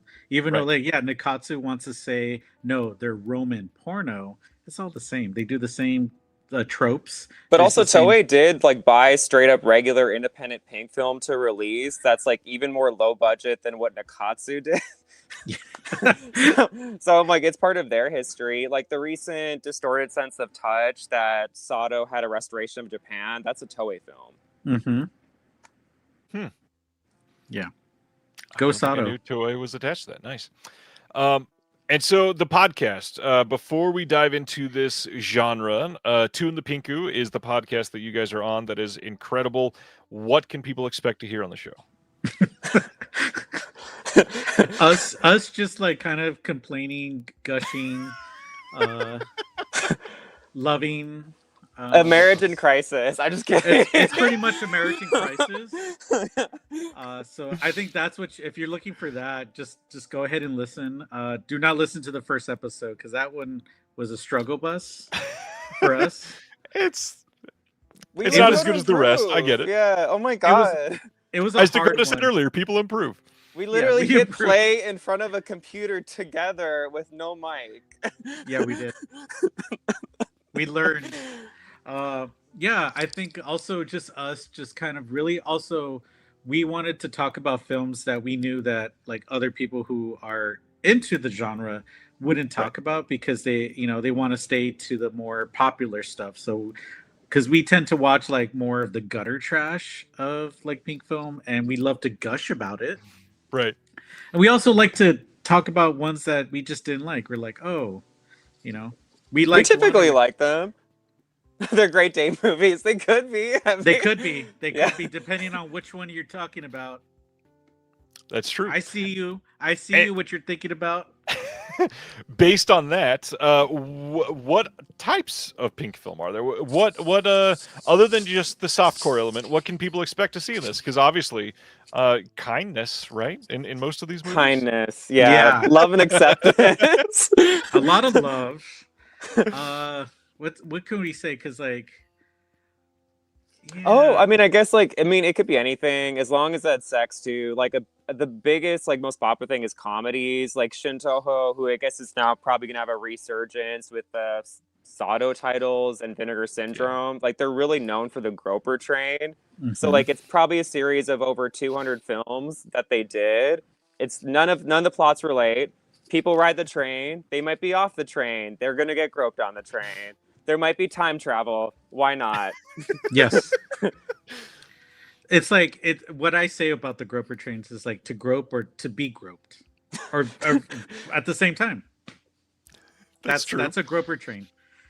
So how do we get the term then of pinky violence? I mean, I think that's kind of more from the West too, because Toei would call them more of just adult films or Toei porno, right? I mean, Akatsu's Roman porno actually kind of apes Toei. I mean, oh wait, okay, where is it? This girl. Oh wait, hold on, censor it. Reiko Aike is the first porno star of Japan. Yes. Who knew? She worked with Nikatsu as well, so she was a double agent. Oh yeah. She was She's in kind a of a Black Panther bitch ass. which is a great film if you love, especially if you love the kind of like not sex, but it's a lot of action, and she's kind of I don't doing think it's some- even technically a Roman porno. It's just No, an it's action not. flick they did with her, and she has great hair, great outfits, a great camera use, lots of flips. She kicks a lot of ass. She uses violence, and she kicks there's one scene I love. Remember that one scene where she kind of the camera cuts to we see the point of view of her, and then she's kind of pre-visualizing how she's gonna kick their asses. Amazing shit. Good hair too. Big hair. Loved it. Can't gush enough about that film. Well, speaking of gushing, we just recently got some announcements from that was pretty good. Some announcements wink. from Vinegar Syndrome that essentially they have started what they are calling Pink Line, and I obviously can't go through many of the photos, but I'm going to share the cover of the Sato Volume 1 release. And Dakota, if you have it there, you feel free to. There you go, in the flesh. Mine is just out of reach. But here is the release on Melusine. You can pick it up from the Melusine site or the VS site. So I want to hear straight from your guys' mouths. Why is this extremely important? Because this is kind of monumental for Sato. I mean, no one ever thought this would happen. Obviously, the 35 millimeters of this existed. They were archived in National Film Archive of Japan, but to actually put it out and to get a budget, the look of it, I've never seen a film a pink film look this good. Yes. Yeah. Especially of this era, Sato exists in the best era for pink film. I would think the 80s and the 90s is the most unhinged, the most amazing, the most absurd. Mm-hmm. I do prefer it over the 60s and 70s. Well, and I guess that's a good question too. Is there do you define a certain time where quote pink films started, or do you wait until after a couple of those early, maybe not even erotic, but some of the ones that some people still call pink kind of fall into that gray area? There's a lot of colors being thrown out there. I did not mean that. Oh yeah. I mean, officially starts in 62, but it's still going. Yeah. OP Pictures is still putting out films. They also do alternate cuts of it for the non-adult cut, right? I mean, actually be a dream if any label hit up OP. Not only do they have a archive of decades of films, I don't think anyone's hitting them up. Yeah, for new stuff. Yeah. So we got Sato coming from Vinegar Syndrome. There's a Volume 1, there's a Volume 2. There's now 5 films combined between those two. There could be more coming. We don't know for sure yet. There's a well there, obviously, that once they've got this relationship, there's no reason they couldn't or shouldn't put those out as long as the materials exist. So hopefully we get more of those. But an entire line dedicated to pink films is not really something that we've seen on the HD era of physical media, at least. Impulse Pictures under Synapse had put out quite a few pink films on DVD. But pink films have been kind of light on physical media for the HD side. Do you all have a finger on the pulse of why? I mean, probably because like Vinegar Syndrome is the perfect fit for this period, right? They have the audience who likes both like horror and sex, right? Yeah. They have the name brand recognition. Also, I guess working with Shintoho, they're likely getting. I guess it's maybe more affordable than working with Nakatsu. I don't know how Impulse did that, but also Yeah. Impulse took whatever transfer they could get too, Yeah. right? They made it work. Which you can still pick up many of those DVDs from Also, they're Impulse. wonderful. Love it. They taught Yeah. us many things about life, love, and cinema. Yeah, and I would say like if people are getting into Pinku, like try to get those impulse titles because it's a good range of like the early Nikatsu and then the middle and then the later Nikatsu. It's like it gives you a good range, right? Beaver Yeah. Book Girl, thank you, John Peters. He knows what's up. He's staying hydrated. He stayed very hydrated. I mean, also there's some, and also I would say get the '88 releases of the early classic, and I say this the classy with the not with the K but with the C, Roman porno, because there's some good ones, and our friend Jasper Johns. I think those are some great ones too, but I also, like I say with Dakota, we kind of love the more later the 80s and the 90s, kind of like the later Nikatsu period, and also just independent Pink that just did some of the more vile, disgusting, atrocious, beautifully filmed films. So I would say 1975 to later is like that's our kind of like era we love, especially because they called it like Violent Pink after like 70, I think it was 74, 75. We go into the Violent Pink era. Then we go into the 80s, and then we go into Roman X, which is a personal favorite of mine, which I think somebody needs to somebody who does like shot on video needs to get these Roman X's out there for the people. We need to see Women in a Box, please. For all of us out there, Woman in a Box. Just throw it out there. It's a true crime story. It's a true crime story. It actually is. Roman X and Roman porno are a couple things that have been tossed around the last 10 minutes. And for many people new to this, they're probably very confused. What do each of those terms mean? Oh yeah, I guess so. Like when Nikatsu, major studio in Japan, they were struggling. TV stole their audience. They're going broke. Let's go into erotica. We're gonna do Roman porno. So instead of like a regular Pink film that was made from the independents and was black and white, Nikatsu threw money at it, a budget, color. They still stole Pink film actresses. Why not? But the madness, they did mainstream erotica for the 70s and 80s. And then when we get to Roman X is like because they were fighting with adult video that was happening, and adult video was doing all kinds of crazy stuff at the time, and they said, "Oh, let's jump on that. Let's do our variations, but like in soft. But let's show it theatrically and blow up a shot on video movie to 35 millimeter." Yes, that's like, the big difference. Like boarding house style. Oh boy. Yeah. Oh, boarding house. Yeah. So I don't remember if you guys have talked about it on the show. What was each of your first Pink film that you saw ever? Oh, we were gonna. Yes, we do. I mean, I guess should we not say it? Is this no, it's good. Oh my god, thing? yeah. Okay.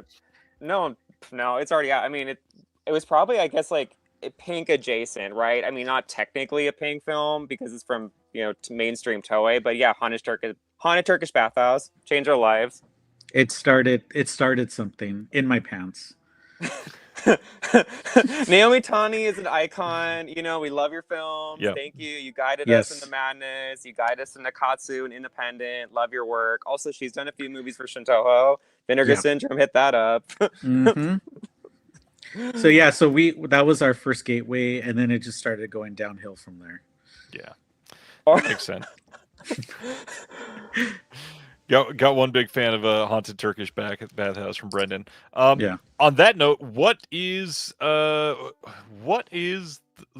most like well-known Pink film in your opinion? Is it Sex and Fury or something else? My God, what's I would say yes, because that's like more of the pinky violence. But like if we're thinking more of a traditional Pinku, Which one do you think, Dakota? Because I kind of I think Oh my god! it's- Based on like letterbox logs, it's like is Sato's Muscle probably in like the top 10? I'm trying to think of like what's the most watched one. And I that's would funny say because like Sato's like is because people shared the VHS. oh, Flower and Snake. Flower and Snake, infamous title. I guess Love Hotel, keep it classy. You know, maybe. for I the would cops say is Roman also- porno. I was gonna also say like Apartment Wife because it got the restoration, the '88, but that one got a lot of like views, and that's kind of like because that's like the kind of first Roman porno to be released at the time. But yeah, Flower and Snake. What else? There's some other ones besides Muscle. Probably Wakamatsu, right? I mean, Yeah, Wakamatsu. people are is like- classy. People watch stuff. like Violated Angels. What was the other one? Go-Go Second Time Virgin. All that to say, like most of these titles, if you are not already into Pink films, you've probably not heard most of these titles because most of these did not cross over to anything mainstream. No. Well, Muscle So- did, right, Dakota? Muscle? In some I mean, ways, it showed at gay festivals, but then I guess like if international, right? It had also had a Strand VHS, Yes. which is Strand is still around. Yeah, Strand is still around. They do have some really good gay titles. But that's kind of Okay. it. I mean, honestly, Fairy Nikkei, oh, love it. Koyo Ohara, which we screened one of his films. Yeah, Fairy in a Cage is not really that like oh my god, like well known compared to like other. It had like, a Blu-ray. but I'm just saying, Flower and Snake has more of a like oh my god, people know about that one. I would say. which that one also got a Blu-ray from Impulse, I Yes. think, too, Yes, right? it did. Okay. It's been a long time since I've covered that, which by the way, impulse-pictures.com is still up. You can purchase from the site. I don't know the last time it's been used. I hope they're still like honoring sales and all that, but if you want, check it out. They've Okay. got a lot of that I stuff was up gonna there. say people pick go up. ahead. Yeah, I was gonna say okay. If you want to know like our real taste, Oh, Debauchery is Nakatsu's spin on Belle de Jour for Criterion fans. and then Zuma Beaver Book Girl right there is a classy one, really classy. One of my personal faves, and I think also Dakota's, is Zoom In Sex Apartments, which The is Jalo. Yeah. it's a Giallo. In Unhinged, it kind of matches Giallo in Venice as like that kind of manic craziness, I would say. What else? Arrow School feels so good. Nice. That's a good one too. I didn't care for a lot of the women in women in jail pictures, to be honest. Which Toei there's does a it lot of better. them. Huh? Toei does does it it better. better. No, Toei does it better. Absolutely. Nikatsu, not so much. Sorry. That says a So lot. people brand new to it, what is there like a consensus choice of what they should start with? Do they want classy or do they want to go like? Because you got to kind of ease them in. You can't just. Let's tell give a somebody classy and give a trashy. Ooh, okay. Okay. What's classy to you, Chris? Should I? No, Apartment Wife? Yeah. Oh yeah, shout out 88 Films release. That's classy. I mean, I would say because that's like kind of like the start, and then you can see what they're going with, and like how like a traditional like Roman porno would be is like very women identified, very sad, very moody, very like drama based, right? And some sex in there, but it's not like oh my god, where they go more into the sex much later. So that's the classy one. Which one's a trashy one, Dakota? Woman in a Box. Woman in a Box would be the absolute unhinged version of that. But I think you have to watch enough of those to get into Woman in a Box because you can't just go into it and expect, I mean, it's cinema. When we first saw it, I was like, "What is this perfection?" I cried a little bit. It was just. Well, and that's the thing. This is an interesting topic to, first of all, make a show around. Congrats. This is like never-ending content that you can Oh my make, first of all. god. But the thing that I love about Pink films is there really is kind of something for like every taste. It's not really a genre in itself. It's more of like an all-encompassing idea, and a bunch of people just subscribed to that idea and gave their version of genre films in this idea overall. And you can see just full out wacky comedies. You can see like actual erotic films. You can see these violent takes. You can see stuff like Masker Videos put out some stuff that's like really depraved in some people's minds. There's kind of everything in the gamut. And so for a lot of people that are new to this or have never seen anything, I'd love to hear from you guys, not like as a defense, but as like film analysis. Oh, What is the value of these in historical, in like the overall idea of historical cinema? I mean, I guess like no other country really did this or is like as much too. The fact that it's thousands of films that this genre exists in, right? And the fact that also major studios took it up, this erotic content took it seriously, like how mad and insane. I mean, for Nikatsu major studio to also experiment with adult video as well, like outside of pink film, like what other country does that, right? Right. But like anything could happen. You could put anything on screen. I know people like to, it's like what people love about like a slasher, right? If there's like a certain number of kills or a certain number of scenes, someone can do whatever they want and there's regional flair. It's the same idea for a pink film. It's like as long as there's sex or there's certain types of nudity, they can throw anything. As long as it's sellable, they can keep cranking it out. Which, on that note, we probably should say too, these studios, they did it because these were not like flops. These made money. These did well. There are people that have seen, I don't know about everyone because there are so many, but like people would go to see these films and are giant fans. So it was a moneymaker for Nikatsu. Bring your family. Yeah. Well, I wanted to add to what Dakota was saying because like for me as like a cinema, like, you know, cinephile, somebody I just love like film. Yeah. For me, what's interesting, a lot of the Roman porno or just in general, the pink film, there's a lot of use of meta of like this idea of like the viewer being viewed like that kind of photography as a meta element. And then also when we get into the 80s, which is the video camera, I just love when cinema does that with that kind of meta element of like having the photographer being like the photographed and then being seen.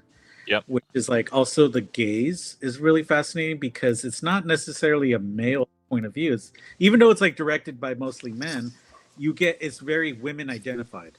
Right.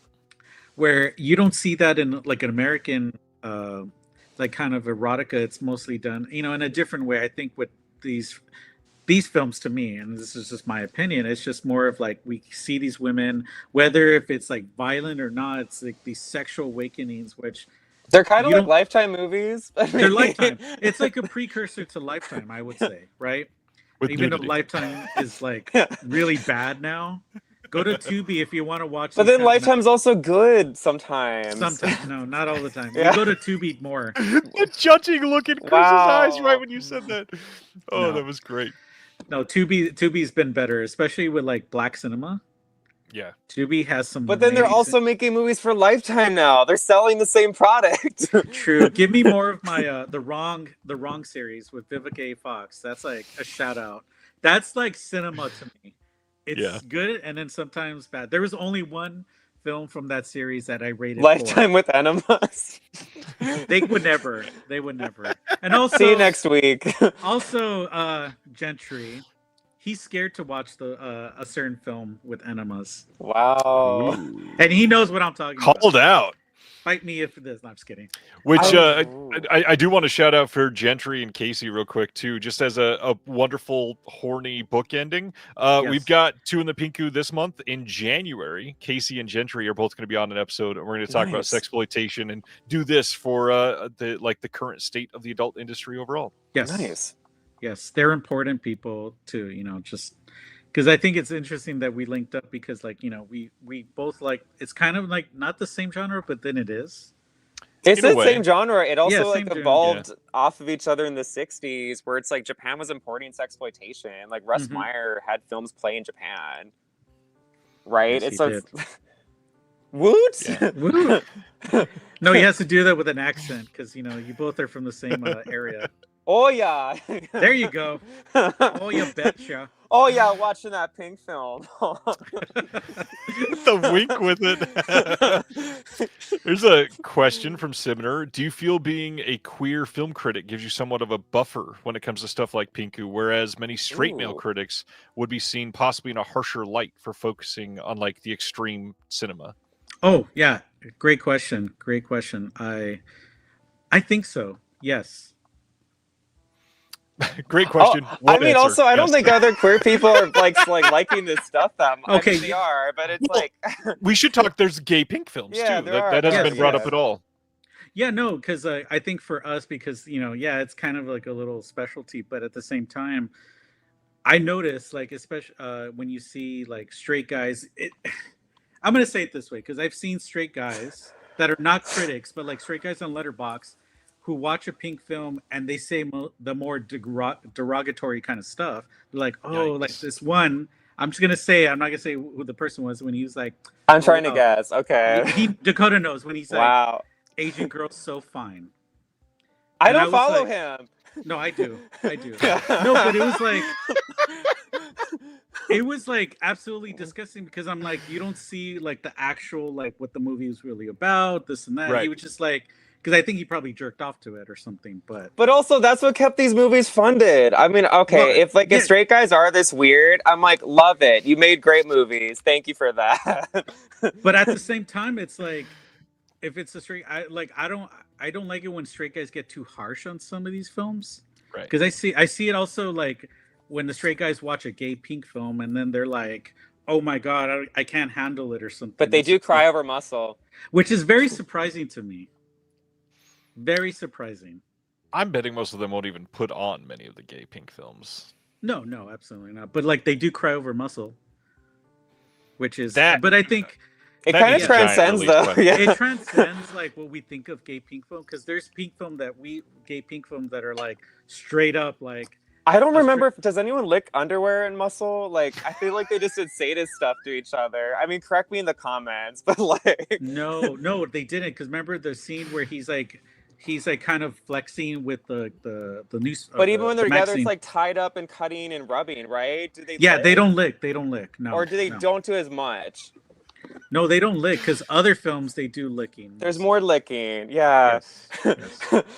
Just a Ryan's normal like, conversation. No, I love it. What the fuck is going on? No, I listen to the podcast. Believe me, I I know, and not to mention I watch the films. But it's this is one of those things where there's never a lot of film critique publicly given to these No. movies because the other thing, and which is why your podcast is so important, these are underseen. Like the most niche of films that you're thinking about, even Muscle, which is one of the most popular pink films, is still so niche compared to any of these other things that are getting released. And so it's one of those things that the context here is in many situations more important because it's what's relatable because most people haven't seen the film itself. Ooh, yeah. And also, I think I would add to that, it's like sometimes they haven't seen enough to kind of have an opinion. Right. Even the non-gay pink films can be sexy to queer men. Oh, which is Oh, 100. Okay, actually, I would yes, shout out Love absolutely. Letter in the Sand. The doctor was kind of hot. I mean, I felt something, especially like when I seen like my first Tawny film, of course. Like I'm like, oh wow, like seeing her naked get tied up and like her breasts and everything. I was like, oh wow, that was great. But even like in Lust Morgue, I would say Lust Morgue, I was like really turned on because of like just the way that it was filmed more in a fetish kind of perspective instead of the horror. Because like later on, because we talked about this on the episode too, and Dakota and I, even in the car when we were driving, we were just like, oh yeah, that film, and we just started mentioning. But And your hands are on the wheel, yes. you're the one driving. I Oh, wasn't. yeah, they were on the wheel. They were on the wheel. Wink, wink. But yeah, I think so. Like, there's been plenty of like straight version film, straight pink films that I'm like I get turned on by, because it's just the way they film it, the way that the actors and actresses like just kind of emote, I think, and also it's just the way it's shot. Very, very like yeah. Even I would say like even the gross stuff also was like kind of fascinating, titillating. But also, it can work as they can work as a horror movie. They can work as a weird art piece. You can vibe Right. with it. Also, like again, it's like Jess Franco taught me cinema. It's like there's Yes. something hypnotic about pink film that just like I can play it over and over again. The obsession of it. I mean, maybe like Jess Franco's your litmus test if someone's like curious about what we're talking about. No, yeah, no, absolutely. Run the other way. And I didn't know about Jess Franco until when got into with Dakota. Like he started putting them on, and I go, what is this? This Once is or twice interest- per week. Yes. No, seriously, because without Jess Franco, I think I would not have appreciated like all the Pink film that we started watching. Right. Because Jess Franco just knows how to like film sex and make you feel like, oh wow, this is fun, this is interesting, it's dangerous, it's this. And Lena Marais, oh my god, gorgeous creature. She just and the one film that also makes me just feel that way is Night of Open Sex, right? Is that the one? Oh, it has the taste of your sperm song. Yes, has a taste of your sperm. Not that we know what sperm tastes like. Not at all. Not in Pink film. Not in Pink film. Well, That's so speaking of Jess Franco, I would say a good way to discuss that too is Stephen Thrower, who's like the god Yes. for Jess Franco fans. In his giant book, he explains Jess Franco as somebody that the more you watch, the more you understand and appreciate.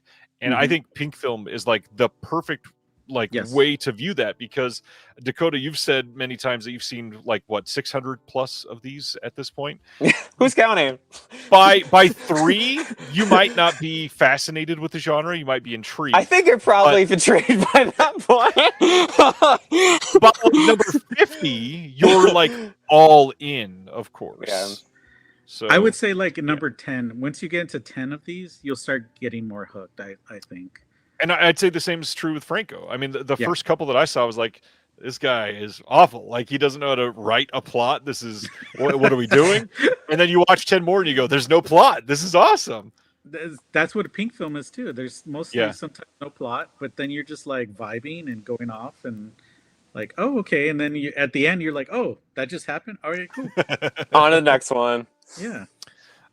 One thing that is tough to do with films like in Pink film is like rating things or saying X is better than Y or whatever, but gotta hear some random off the wall things. So one, if you would name something that you think is the most mainstream of the Pink films that have not gotten mainstream attention, that people would go, oh, like, yeah, this makes sense just as like a regular movie. What is something like that? Oh gosh, that hasn't been released. Not Or not just- just hasn't been released, like that the world does not know about, or that isn't discussed in the Pink zeitgeist, I guess. Oh, I mean, I guess like I shout out with like Gentry and Casey. It definitely scared some of the. Oh wow, it scared some of the Blu-ray labels. Wait, is my vibrate echoing? No, You're good. No. Oh, okay, good. That's me. Okay. It scared all the Blu-ray labels. There's a film called Hard Rape. It comes out the same era for Nakatsu as the Entrails of a Virgin series, but it's more traditional of a slasher than any of those are. Yeah. Also, I mean, yeah. Oh, actually, no. There's a gothic film, their version of Dorian Gray, that's really classy 70s. Maybe there's incest, so it's not so classy, but it's called White Skin Glimmering in the Darkness. Love that. gorgeous title. film. It's really beautiful and haunting, and it's more gothic. So It also stars our first apartment wife, yes, it the does. actress. So the other end of that spectrum. Oh, so go ahead, Chris. Oh, I was gonna say the film that we screened, I think should like be talked about because it's kind of a comedy. It kind of talks about transness. It talks about like queerness, because it's kind of like it's a You're like Dogtooth, classy stuff. yeah. If you can watch Dogtooth, you can watch some of these Pink films. I would say Man and Woman, the Shintigu story is Man and Woman should be talked about more and get released. I think because Which also, who knows, TBD. yeah, TBD too. But it's Like- I think that one could be talked about in a more like mainstream. Oh, but I mean, I guess like this kind of shout out to Connie. This is actually Yes. like a great first primer. It's super cute. It's unhinged. Girls run the barber shop. It's very sex comedy. The style is time. fantastic. Nice. And there's some musicals. It's like really just off the wall kind of fun. And then of course the second film of that is Top Stripper, which is like tonal shift. It's very sad, very dream. No, it's like it's a drama. It's a drama, but it's shot beautifully. Shot beautifully. Another film I would think is that okay, there's this late 80s one that I really loved. It's kind of near the end of Roman porno line. Tale of Happiness. It's a drama. Oh, but yeah. It's also restored in Japan. I mean, yeah. yeah. it's about a older couple who are like kind of like their marriage kind of sucks, so they end up cheating on each other, but then they find out they're cheating on each other, but it helps them with their marriage. Interesting. Not that it's our life story or anything. I'm just saying, it's like, Oh God, that's off camera. Okay. but of course, like other films that I think like we would want is like some of the crazier stuff, like Roman X, some of the other titles, because like they're doing horror-esque, they're doing kind of like based on true stories kind of stuff. I think those Right. are films that could be released, and I think people would like those. Yeah. Interesting. Not the Seikon, because that's a whole other demon in itself that we would not want to unleash on people. Well, on that note, I was about to ask the opposite end of the spectrum. What are to scare away the newbies? What are some of the Ooh. craziest things Okay. in these movies that you've seen? Our favorite, which is we call it a masterpiece, but I think people would just freak out, is The Birth. Oh, okay, yeah. The It's Seikon probably series- one of the oh, most. I mean, yeah, The Birth, to hype it up. It's probably one of like the most messed up things we've seen from like Nakatsu's Roman porno, like Roman X era, where it's like there's a live birth, nothing happens with the child, but it's like everything else. Like before she gives birth, the hospital is pervy and creepy. There's a white lady, scary stuff.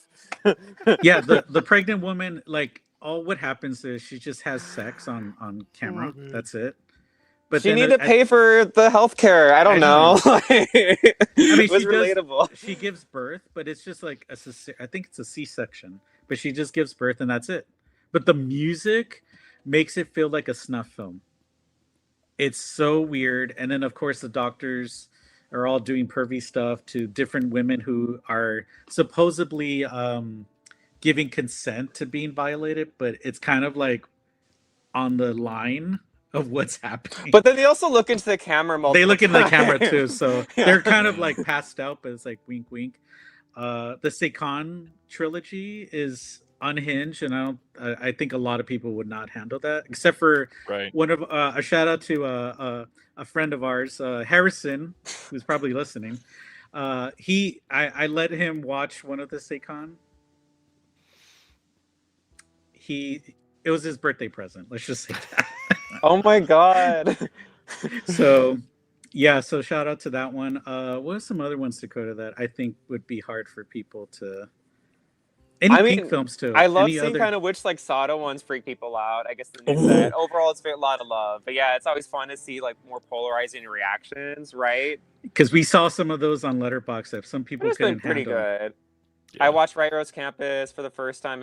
Oh, poor you, poor Zachary. I'm sorry. It's the I'm Magic sorry. School Bus. I felt the same way when I watched that with Dakota for the first time. Also, it stars Yuichi Minato, who, Yes. you know, many years after Inflatable Sexed All the Wastelands.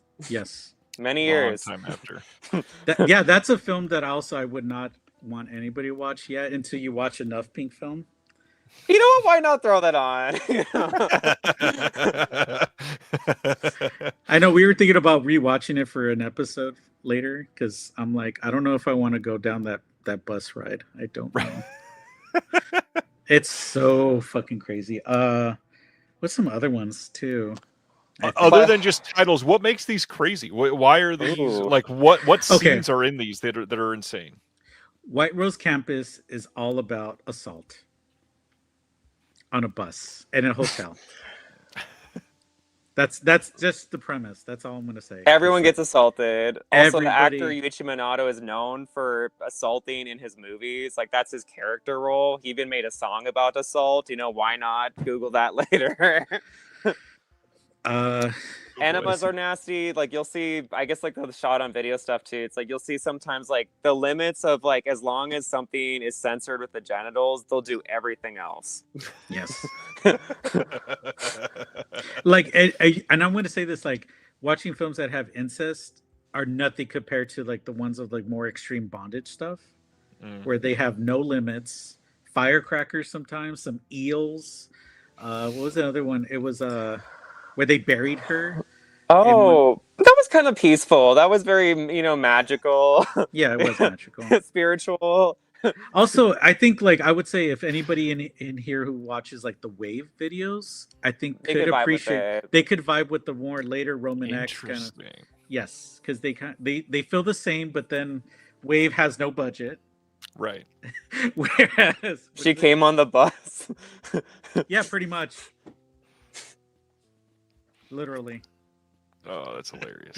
Yeah, so if people can't handle assault heavy film, like there's some films even from the 70s and the 80s are just very assault heavy. There's also ones that don't too. I guess like the shout out, if like this whole Shinjoho wave keeps happening too, like one of Sato, actually both of Sato's contemporaries, like Kazuhiro Sano and Takisa Seize, their films actually don't really have that much sex in them. No. Period. And they're very artsy, moody. Sano's are all about aging too, and he's a chain smoker, so he's always like smoking in his films. They're very fun.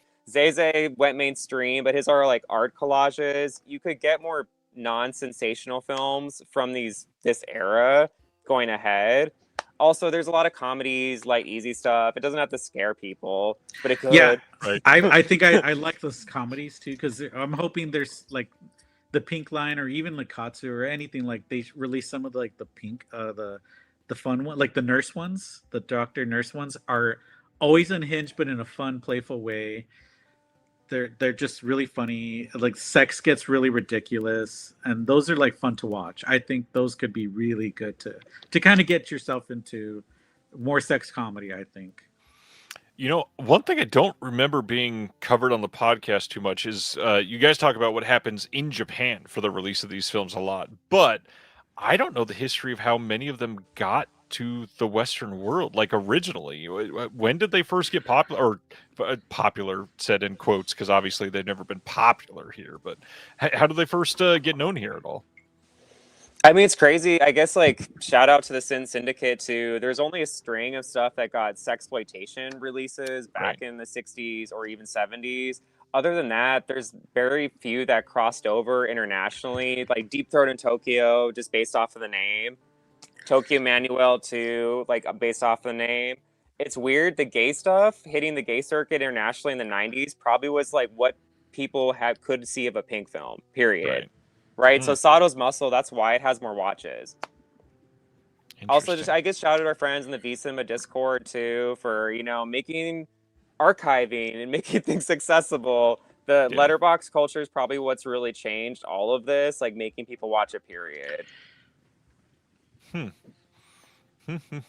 to know. And then so home video is really like the only way that most of these have been seen, that and like virtual tape trading, I guess is the best way to say that, like people sharing links or just watch Japanese porn sites with a VPN. Yeah. Love that. Understood. We support our content creators. Oh, that's great. So home video history, there was some VHS stuff that was accessible, and then DVD through Impulse. Now we got HD stuff finally happening. We've already talked about Deaf Crocodile, Terrorvision have both released one title each this year from the Pink side. Vinegar Syndrome on the Pink line. Is there, other than 88 Films, is there anybody else that's been teasing that stuff or getting into it at all, other than Connie, I guess, now? Connie's starting. I think Third Windows will probably be kind of finishing. Oh yeah, Third Window did do 2 of the Pink collections earlier, about 5 years ago. The Nikatsu Angel Guts, like that. Yeah. They've said this on forum. It's not secret information. It's true. It's true. Yeah. A long time coming in a good way. Yeah. I'm trying to think of who else. Honestly, that kind of covers. I think that's pretty much. Oh. Well, I mean, I guess like there's ones who are interested, right? Yeah. Honestly, I think everything's going to change with these Vinegar Syndrome releases. The perfect director, the perfect entry point to the genre. It's going to help everyone out. Love it. And then other than Impulse on DVD, I never picked up anything else other than Impulse on DVD. Were there great DVD releases from anybody else covering Pink at all? No. Honestly, you have to buy Japanese DVD. I mean, a lot of like Shinjoho puts out DVD over the years, so you could get that VHS too, tape trading. I mean, streaming rips too. So it's like they have definitely history of physical media. Nakatsu's kind of like honestly killing in Japan if they're happing it. Like there's a huge hundreds of their archive that are restored like Blu-ray level quality on their end. Interesting. That just means they're ripe for releases in the U.S. Somebody's got to subtitle them. Whoever gets to pay for it, I guess. Yeah, somebody has to pay for them. That's all it is.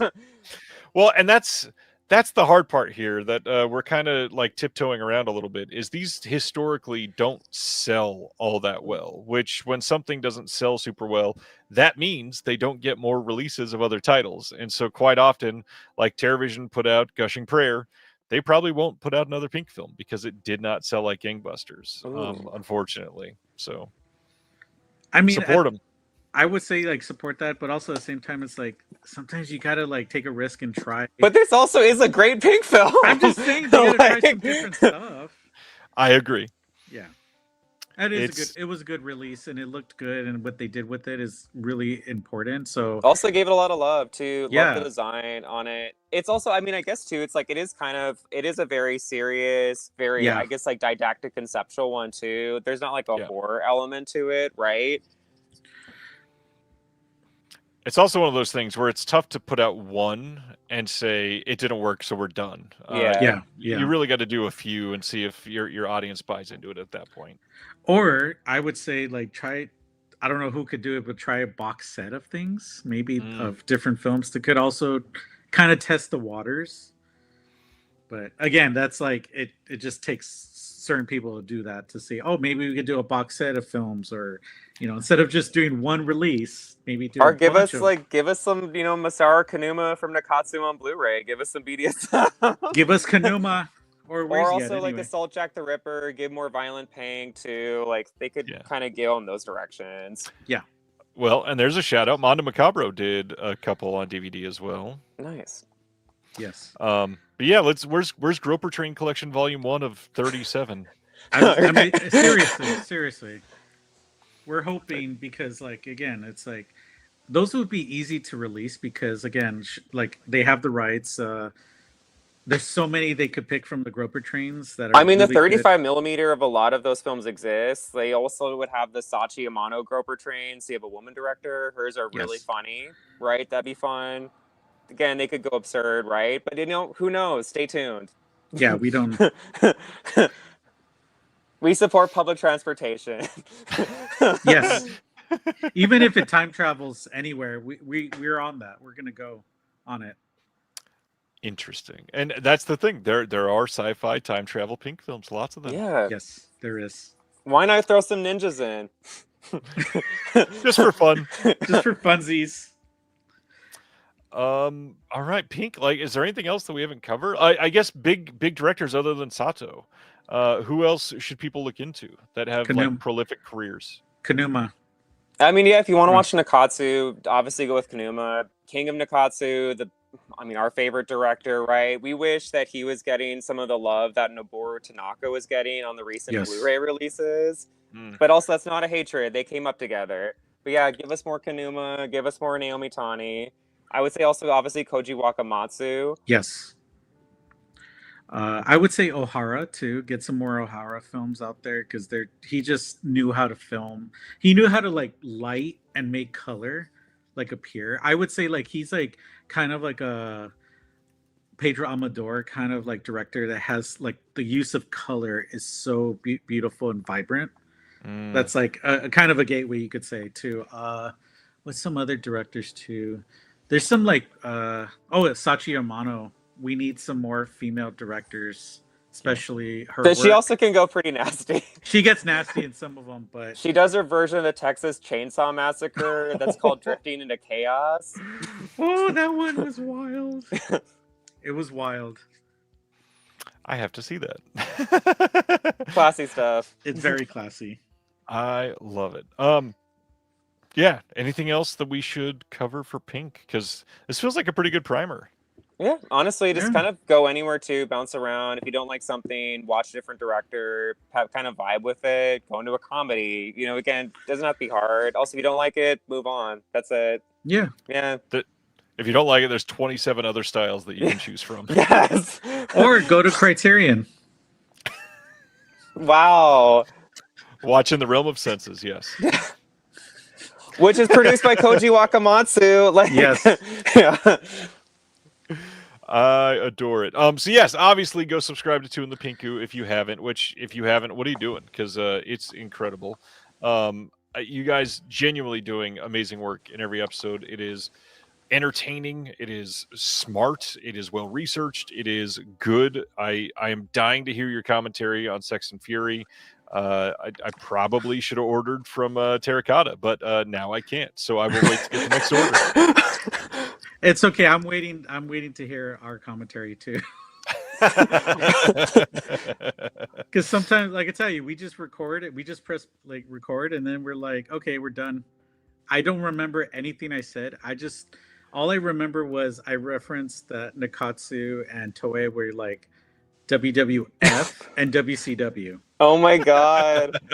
I didn't even use WWE. I used WWF just to throw a wrestling reference in there. Is Shintoho your ECW with Sato? Yes, absolutely, 100%. Love that. And then all the other like small independents are like the independents like TNA, NWA, all like the smaller like local places are like the smaller films. They get some hits sometimes, but they get some hits, but then it's kind of quiet. Yeah. Like GCW right now is like kind of like coming up. Shout out to them. Because Daddy Effie is I think he's still the champion. I'm trying to remember. Yes, I call him Daddy Effie because he's daddy. Anyway. What are you watching when I'm gone? It's wrestling. It's actually wrestling. Actual wrestling. No, because like Effie is actually Ohio Valley Wrestling. No, I'm saying Effie is actually my God, Juan Gomez gay is wrestling. Oh my god. Juan, cover your ears. No, but yeah, I'm just saying because the wrestler is actually out. He's like out and gay, and everybody knows like he's out. So that's why he's So Game Changer Wrestling. Thank you. Zach is a giant wrestling fan. Ooh. Yeah, he knows what's up. Amazing. Not to say he's like gay, but I'm just saying it's like he knows what's up. Wrestling is gay. Wrestling is gay. Don't let anybody tell you that. I learned a lot about myself growing up and watching wrestling, okay? I can tell. I know. Effie is the best. Thank you. But he's daddy to me. Wow. Anyway. Oh, that's hilarious. This is what you get on the podcast, you guys. If you want to know more, this is what you'll get on the podcast. I go crazy. Dakota spews all kinds of information. I forget what he says half the time. He forgets what I say half the time. I love that earlier I asked you what can people expect to hear on the show, and your 3 words, us kinda complaining. Oh my god. No, there's no complaining. We just kind of like go off on random shit sometimes. Lots of love. Yeah, it's all love. And genuinely, it's an appreciation for something that has never been appreciated on like a widespread level. So right, yeah. Support Two in the Pinku, support Pink Film, support creators like Dakota said. We love it. Anything else that you want to hype up or share before we leave? If you're in LA, let us know because like we're in LA. We see movies. Oh yeah, we have some upcoming shows though. So Chris, Yeah. you'll have a show that I guess you can announce if Yes, so I do. If you're in LA, if you go to the Cheech, just call the Cheech Museum in Riverside. There's going to be a huge exhibition opening up in January. I can't say more about that because they haven't announced anything, which they're taking their sweet ass time. But that's a major show about photography, so I'm in that. I think also. Yeah, we're trying to pitch for people to see our Polaroids. Well, we did a series of Polaroids inspired by Pink Film. Yeah. Yes. It was more performative. And also, like, a bunch of straight friends who came to see it, they loved it. They loved them, which was very surprising. We had to explain what they meant. Wow. Especially the teacher ones that we did a teacher set. Mm. And then a friend of ours was like, hey, is that school? Did you do that at the school? And I'm like, yes, we did. No, we didn't. I said a school. It's like Pink Film. It's someone's apartment, Chris. It was. Or who knows? I don't know. We did. We also tried to do a train one, but we couldn't get on the train. Oh God. Thankfully, they did not allow us. I'm just kidding. Getting a clearing for that would be hilarious. Yeah. Yeah. So yeah, we All both right. have shows coming up. We'll have some new episodes coming up in the pipeline. And where's our cat anyway? He's tired. He made a couple appearances. I hope people are watching. He's doing the so- Barnes and Noble sale, right? He's doing the Target he is. sale. No, he went to Target. Yeah, he went to Target. He went to goes, Target. He's not that expensive. Amazing. You guys have been incredible. Thanks for doing this. This was Oh, thank you so for much having you. us. I hope you enjoyed it, and we'll have to do it again eventually. And Yeah. on that note, everybody, don't watch Ilsa, according to Chris. I would say watch it. Pink Watch Jess Franco's unofficial one. Watch Jess Franco. Watch Pink Yes. Films. Support each other. Have a safe week. We'll talk soon. See y'all. Bye. Thank you for watching The Disconnected. On the way out, make sure that you are subscribed to the channel, that you've liked the video, and that you've copied the link to be able to share it with someone else that may appreciate this.